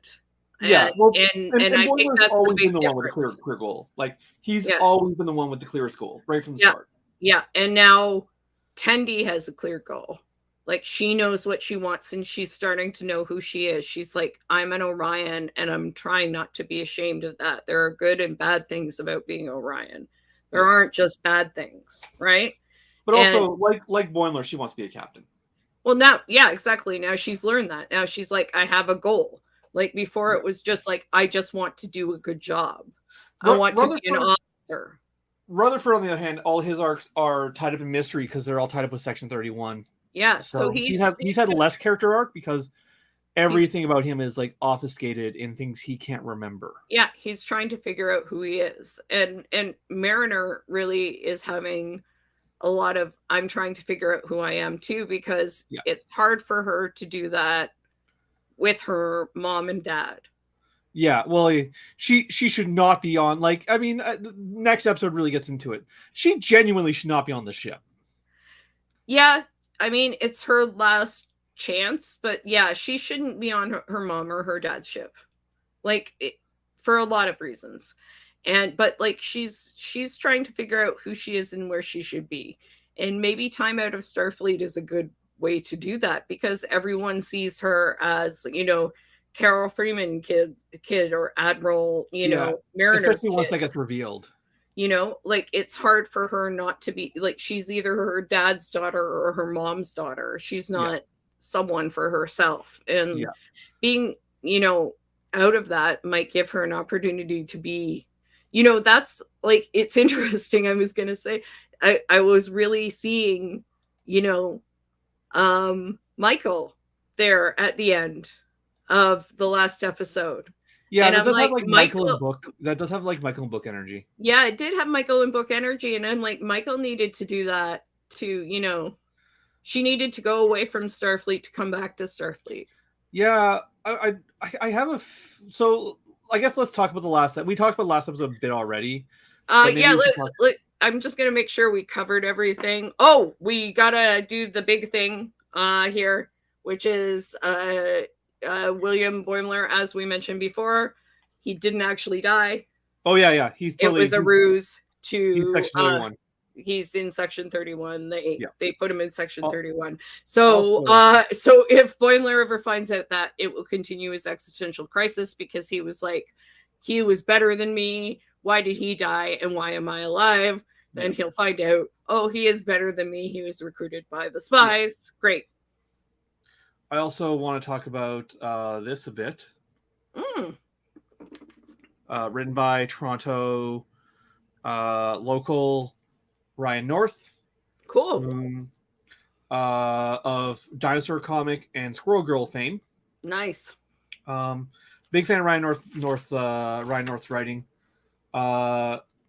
We used to shop at the same comic shop, but now that comic shop is closed. So I do know him, like not friends, but like you know, we like I know him from like running into him at the shop. And yeah, it's not his best, unfortunately. I want to say it's not the best Lower Decks or the best Ryan North, but I like the setup. The premise is that Boimler. So setup is that they're doing a holodeck novel, and they're doing let's see, Dracula. Oh, okay. So after a bunch of shenanigans, this is the cold ending that ends on. They end up Moriartying Dracula. Oh wow. So it's very strongly. So the end of the issue ends with like them leaving the holodeck, and then Dracula willing himself into presence on the holodeck. Wow, that seems bad. So we don't know where this is going to go. Dracula killed a whole bunch of people on the way to England. So yeah, seems like a bad idea.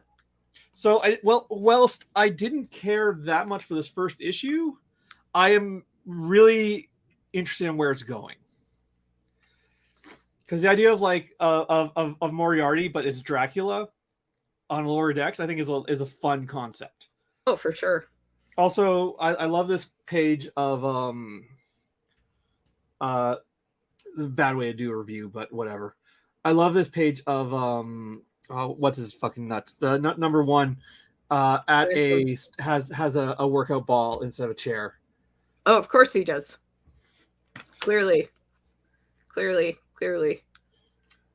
Obviously, that's something that would be necessary. Yeah. Anyways, it's fun. Like I said, it's not the best Ryan North. It does have a bunch of Ryan North books have this thing where he puts secret messages at the bottom of the panel. Mm-hmm. Squirrel Girl was also full of them. Yeah, they're fun. They're cute. So far, I liked it enough that I'm going to stick with it for at least the first story arc. Okay. Well, definitely keep us updated on that one. Curious to hear about it.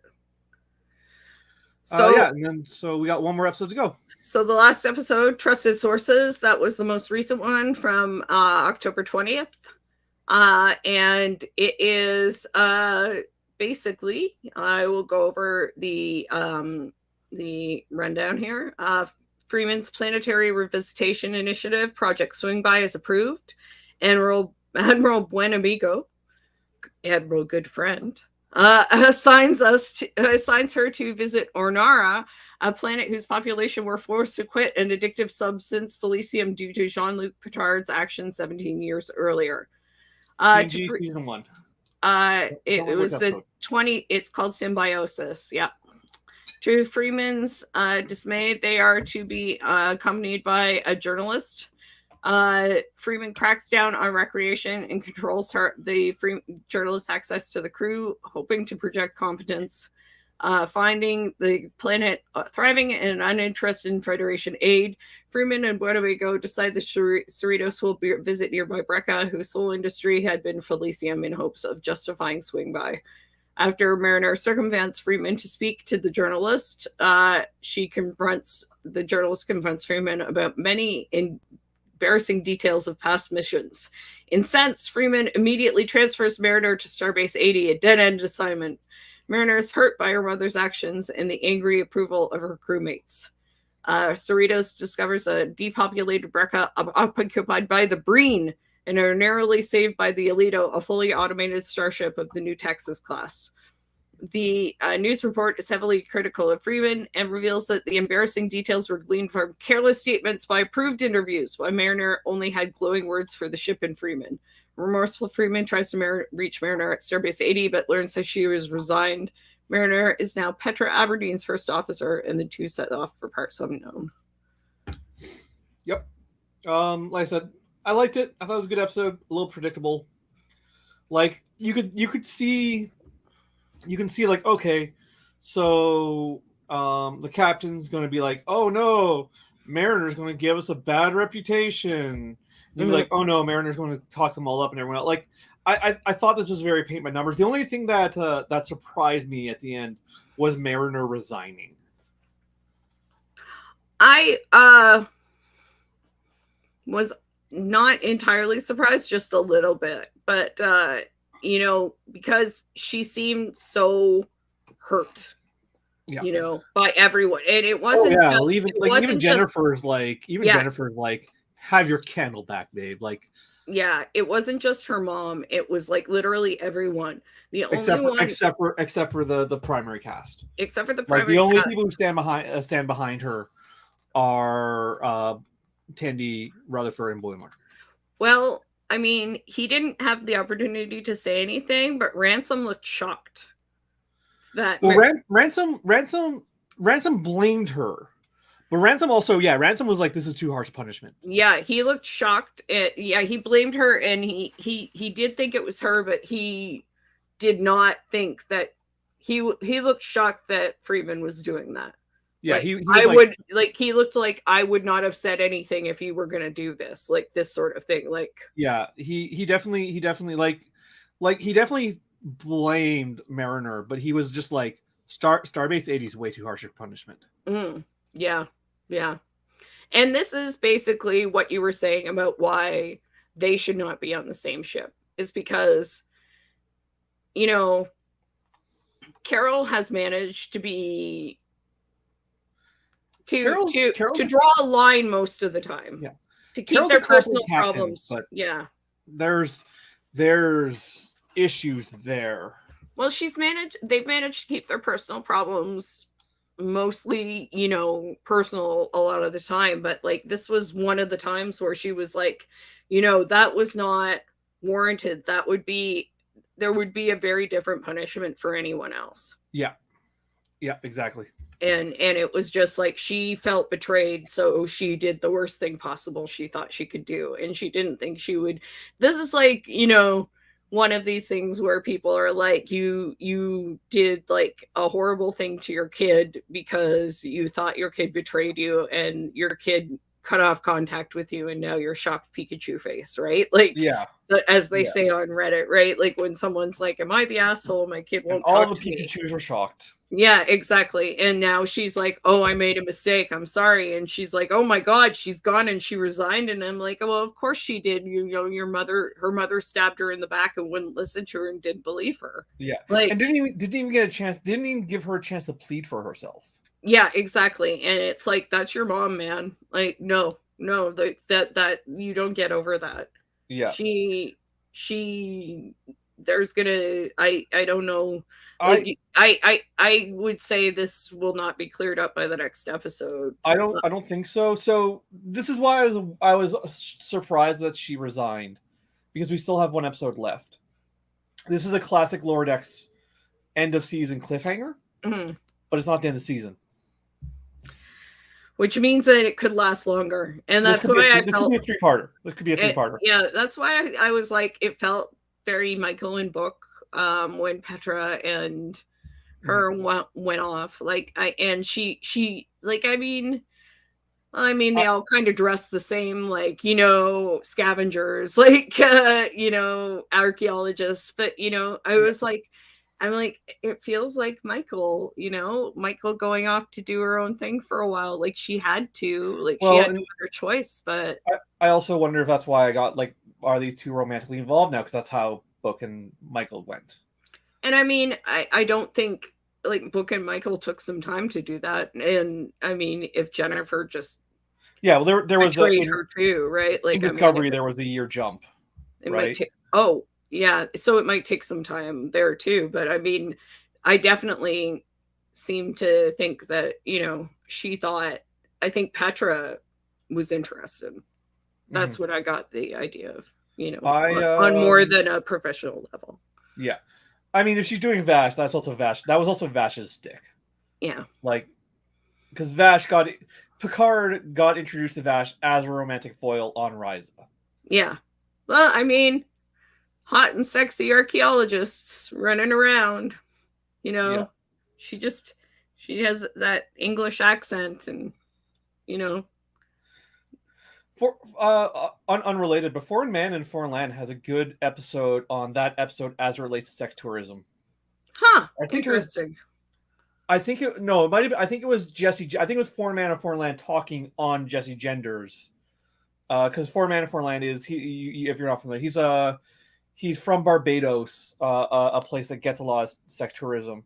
Right. And so, it was in her second Sex on Star Trek episode. He had her on, she had him on to talk about because she's like, I'm not from a place that has sex tourism. So she had him on to talk about sex tourism and how that episode relates to it as a concept. Rez is always sort of a weird situation. Rez, I don't know how it's supposed to work, or I mean, if taken as fantasy, it's one thing, but like, there are places where this is, like I said, the Barbados is one of them, where like that is the fantasy that the Barbados sells, and it is absolutely just sex tourism, and it's not great. But either way, we're getting there's a lot of places, like that. We're getting off topic. 100%. So just to pull it back to things, I mean, it is connected to TNG in the sense that, you know, they do point out that Picard went there and got the people off drugs and just left. And in this case, it worked out okay for them. What's interesting is that I sort of pointed out when we were watching this that, you know, the smart move would have been, instead of being like, oh, well, this is kind of a bust as a mission, be like, oh, well, this kind of proves that, you know, how great Starfleet intervention goes. Like, we went and we got them off drugs, and then turned out they were self-sufficient after they, you know, had their withdrawal years or whatever. You know, they didn't even need us anymore. Look at how great they did still have like 14 years of planet-wide withdrawals, so clearly it wasn't all that great. But after their 14 years, look at what a great society they built. Yay! You know, or something like that. So, you know. I did like the whole shtick that the reason the whole planet is dealing with the fact that they are crashing off of a drug is by becoming fitness bros. Yeah, exactly. How much do you bench? Oh, it's not about numbers for us. That's great. I bench 250. Like, ransom, man. So, what was interesting is to have the Breen show up. Who we haven't seen in quite a while, I think, since like Voyager or something like that. I don't think they were in Voyager. They were in DS9. I don't think we've seen them since DS9. When have we seen them since? Let's see. Let me look. First in TNG, DS9. Yeah, last in DS9. Final. Oh, yeah, because they joined the Dominion, right? Yeah, that's right. So that's where we saw them last. Now, so what are they doing? So what are they doing here? Why are they turned up? What's going on there? I mean, they're just a militant, so they're probably just they're just a militant, like, they colonize and occupy planets, so that's probably just what they're doing. They're probably just stripping it for resources. Quite frankly, they're probably going to move on to the other planet when they're done. So this is post Dominion War. I can't remember where we are. It's post Dominion War. Yeah, so God knows what they're doing, something sketchy. 100%. So yeah, they were on this planet, and just like full on like dematerializing people, scary stuff. Yeah. Interesting that they have a fully automated Starfleet ship. Save the Cerritos. This is another problem. At the end of every season so far, the Cerritos has gotten fucked up and someone has swooped in to save them. Yes. Like, to the point where it's a cliche. Well, maybe that's the point. I mean, they're always getting their ass saved. But I'm not sure about this automated ship. I don't know. I'm not sure about I suspect it's going to tie into the Section 31 plot somehow, but I don't know how exactly. I wonder if it's Rutherford's research. Oh, that's a good call. I bet Rutherford had something to do with it, because he's super smart, and I can imagine him making something to do with that. There was also a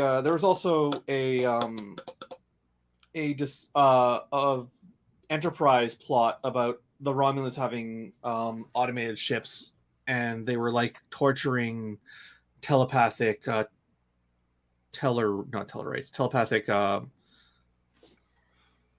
the same one that the same race that what's his name from Lower Decks is, the engineer, name just escapes me at the moment. Hemmer. Yeah, they were torturing the same race that Hemmer is, to have them telepathically controlled. So I wonder if they're going to go that direction. I wonder if they're going to make this an Enterprise thing. That would be interesting. I'm not sure. But yeah, so they've got the Breen. There's a few things that happen in here aside from that. We've got the Breen coming in, the automated Starfleet ship. We've got like Freeman, who had come out well after being accused of blowing up the planet at the beginning of the season, is now had a really embarrassing sort of expose on her, and also has been outed as like expelling her own daughter from her ship. Kind of just a shitty mother. Yeah. It sounds pretty bad. She can't get a hold of Mariner. We don't know how Admiral Freeman is feeling about this. We've only really met Admiral Freeman once, like at the start of this season. We've met him a few times, but we've only seen him at the beginning of the season. Well, that's what I mean. Like he's had a couple appearances here and there, but we don't really get any interaction with him as a character until the start of season 3. Or as a dad, really. Yeah. And so we don't know what he's going. I'm guessing we're going to get his reaction, and like he's going to probably be very upset with Carol. I'm guessing. I have a thought to what they're going to do next. I think they're going to replace, at least for a couple episodes, they're going to replace Mariner with the Vulcan from season 2. That might be interesting. The extremely emotionally, like the one who's like, has emotional outbursts by Vulcan standards, but like she like crook an eyebrow, like, you're out of line. Yeah, that might be interesting. Because they were setting her up as a Mariner type, and I was expecting her to show up in this season already, and she hasn't. And that would be the logical place to put her if they're going to touch her at all this season. They clearly set a plot for her for later. So I don't think they're done with her. No, I don't think so either. I'm not sure what they're going to do. But I really think that she might replace Mariner for a couple episodes. Just a handful. It's possible. Yeah.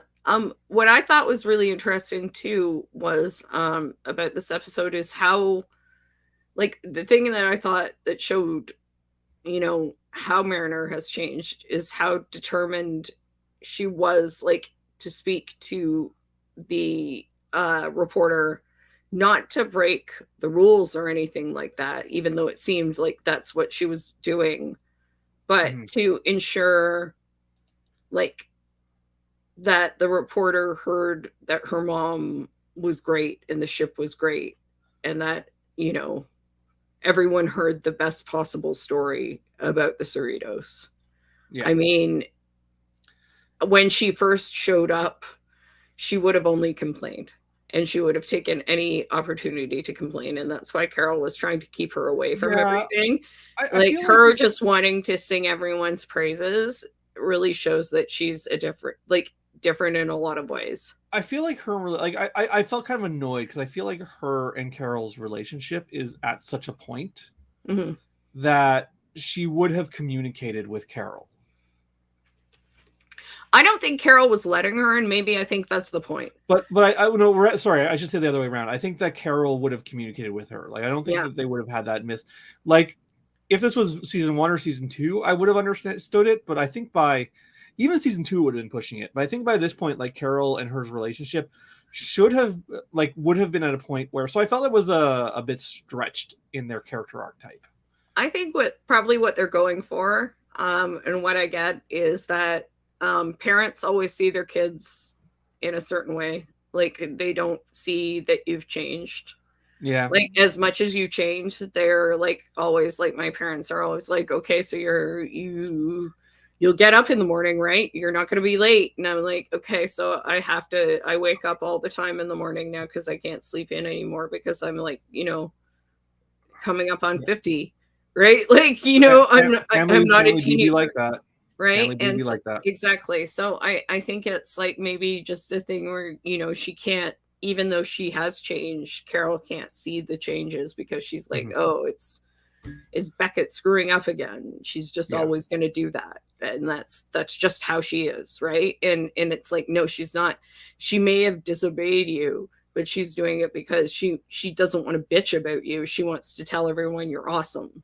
Because, and if you've given her 5 seconds to tell you that, she would have done it, but you kept cutting her off and you wouldn't let her finish. Yeah. And, you never let her explain herself. And I can understand coming from there because I'm like, always like, just let me explain myself. I'm just trying to say what I want. And you just feel really misunderstood sometimes when people always see you in a certain way. That's fair. That's not my relationship. I mean, don't get me wrong. I absolutely do feel misunderstood by my parents. I think everyone does. But my relationship is very different. Yeah, no, I mean, it's different for everyone, but when you're like, not everyone's parents see them maternally sort of as Yeah. like a child or irresponsible, right? Like, I mean, some I people get to do. be the psychiatrist. Yeah, well, if you're parentified, that's a different situation, right? So yeah, Yeah, that's it. Like, I mean, I still it's a think it whole felt a bit other. forced. Yeah. Um, I mean, it does feel a bit forced, and I mean, it's going to because it's a situation comedy. Hey, I yeah, mean, maybe Carol has felt a bit forced because you've said in a few situations that her interactions feel forced, like she's being overly stubborn or yeah. dragging out a conflict. And that's maybe a criticism of the character, that it doesn't feel very natural that this character is constantly like in these conflicts when she's not that Mhm. not that combative a person. She's actually most of the time a really reasonable person, unless Yeah. maybe they're doing a menopause plot, which I is doubt entirely that. possible. It could. It's I lower I deck, it's doubt it, but possible. it's entirely possible because I can tell you I can tell you menopause rage is real, or perimenopause rage is real, and that could entirely be it. Maybe that's happening, or unless Star Trek has found a cure, that could be it too. Maybe I don't she's know. just going through menopause and she's just losing her shit all the time on people. I mean, I don't see them going there. It would be nice, but I doubt it too. But I mean, I can see that happening. Like if she's going through menopause and Beckett just like set her off, she just went, and they're like, "Oh my god, you're overreacting." And like later, she's like, "Shit, I was overreacting. What the fuck happened? I just lost my mind." Yeah, I don't know. Like I feel like that plot line would open itself up to way too much misogyny. Potentially, unfortunately, yeah, Because like it there's would gonna be be like tough. It would be there's a gonna be tough one tons of to do. shitty guys who'd be like, this is why women shouldn't be in charge. Like Yeah, it would be a there's tough one to do. It would be a tough one. I don't see them doing it if only for that. It would be nice to see in a certain way, because like people don't talk about it, and then you are like, what the fuck is wrong with me?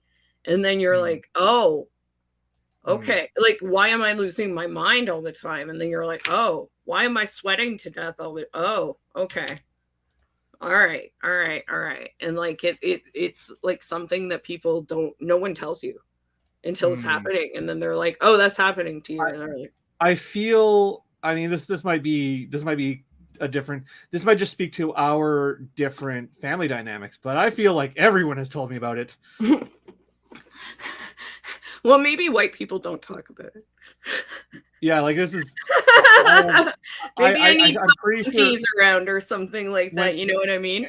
Every woman in my family who has hit menopause has told me in detail. Oh my god, I'm so sorry. Wow, they have made sure I know. They're like, you need to know the pain that we need to go through, so you feel lucky, or something. So you know what's happening. Wow, I'm sorry. Well, it is what it is. It is what it is. I'm not shy about bodily experiences. Like this. They're just realities.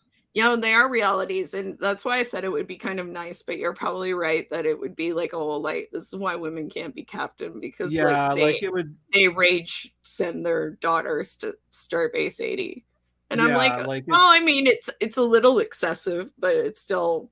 I mean, she has threatened it before. Heightened reactions are a thing with sitcoms, but I do think that you get like I don't think they'll do it just because they want to avoid the misogyny of it. And I mean, it's not like Starbase 80 hasn't come up multiple times in the past. Yeah. It has long been a threat.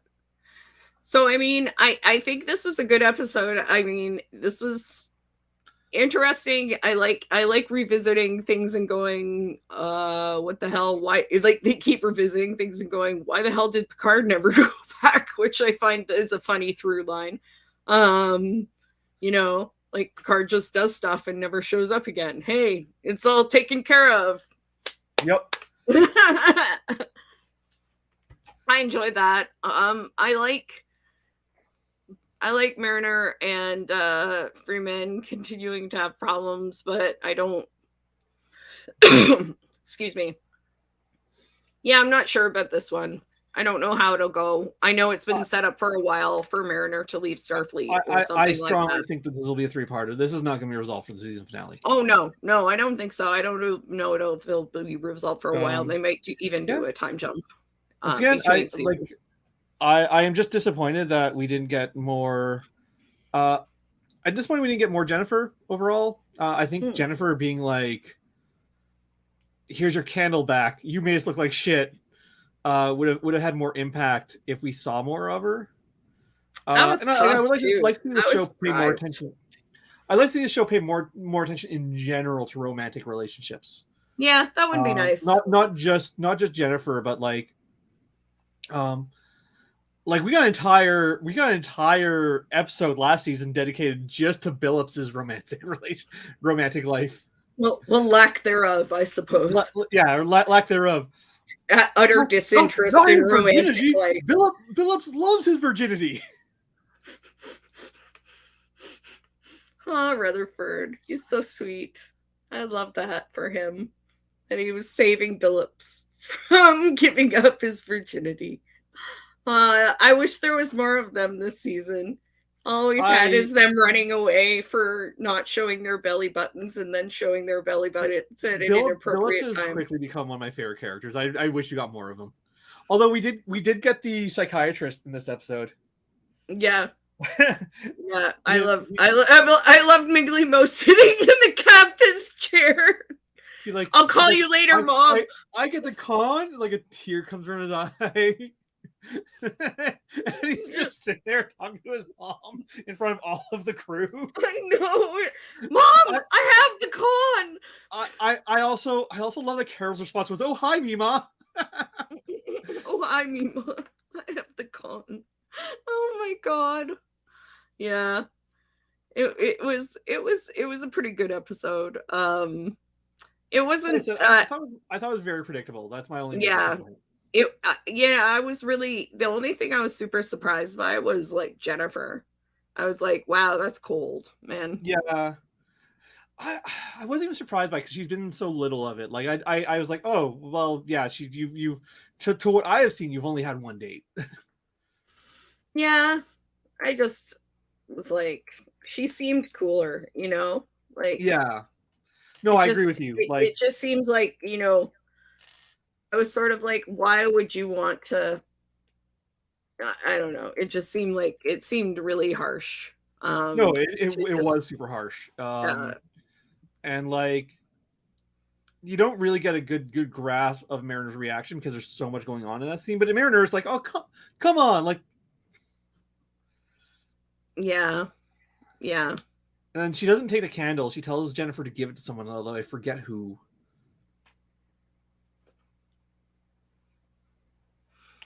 Yeah, I don't know. We'll see where we got one episode left. Like I said, I would be shocked if this resolved.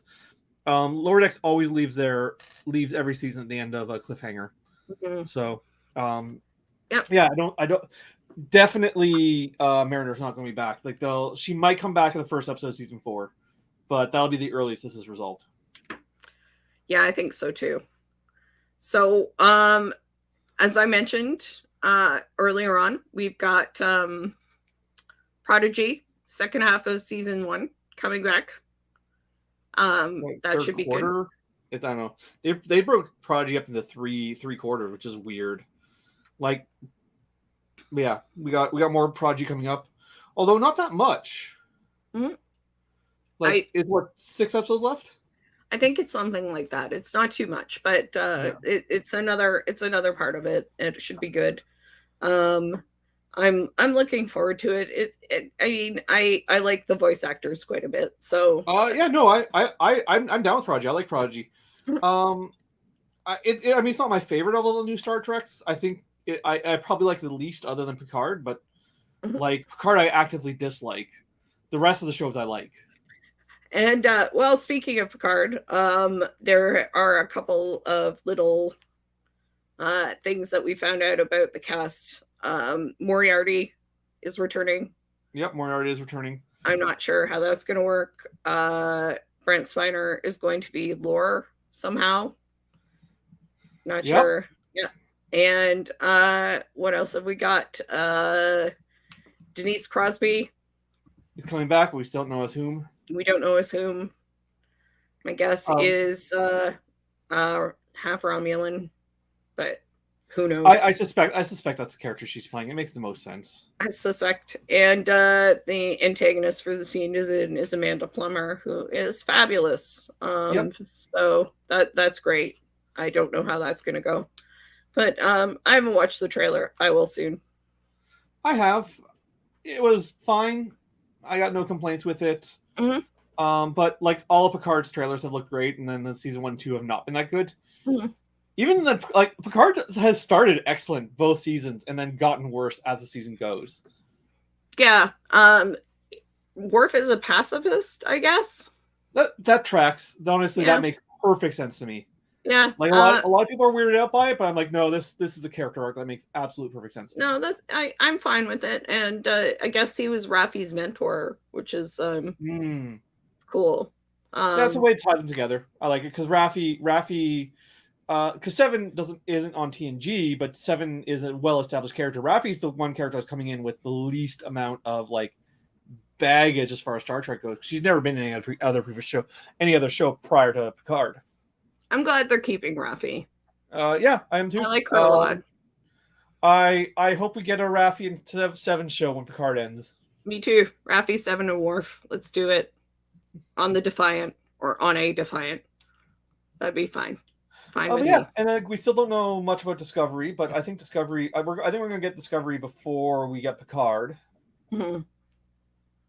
I'm into Discovery. I'm into seeing what happens now. I have no idea. I love Discovery too, but like I don't know how people feel about it, but I really enjoy it. I'm hoping that that Strange New Worlds will have people kind of take another look at Discovery. Well, we also got that Strange New World Lower Decks crossover coming at some point. Yeah, that'll come in with the Strange New Worlds season I'm assuming. Yeah.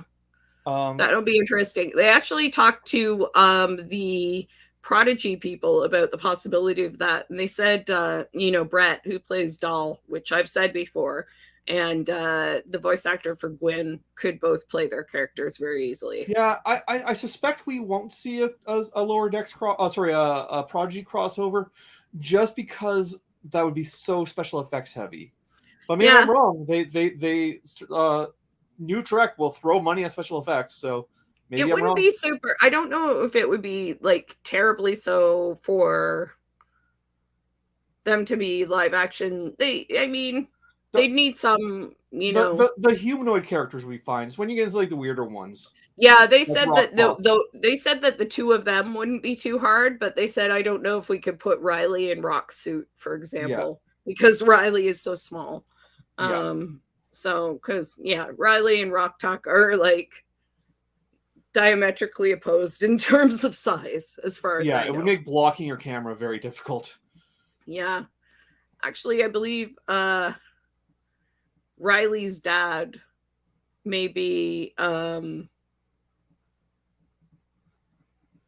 voice actor on Lower Decks, but I'm not sure. Okay. They have the same last name. So they could just have the same last name, or they could be related. So we'll see. Right. I don't know. I'll look that up, but that's kind of cool. We've gone for over 2 hours, and I drank this whole thing of iced tea. So you gotta go. I gotta sign off. No, we should wrap it up. That was in over 2 hours. We did like 8 episodes. That's pretty good.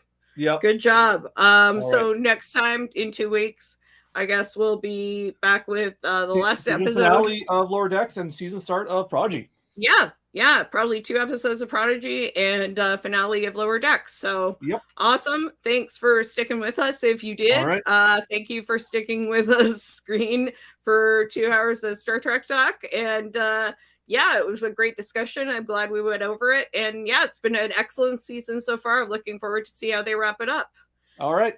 Hope you all have a good night. Live long and expire. Live long and expire, or live wrong and expire. And have a good one. Stay safe. Have a great Halloween, everybody. Cheers. Cheers.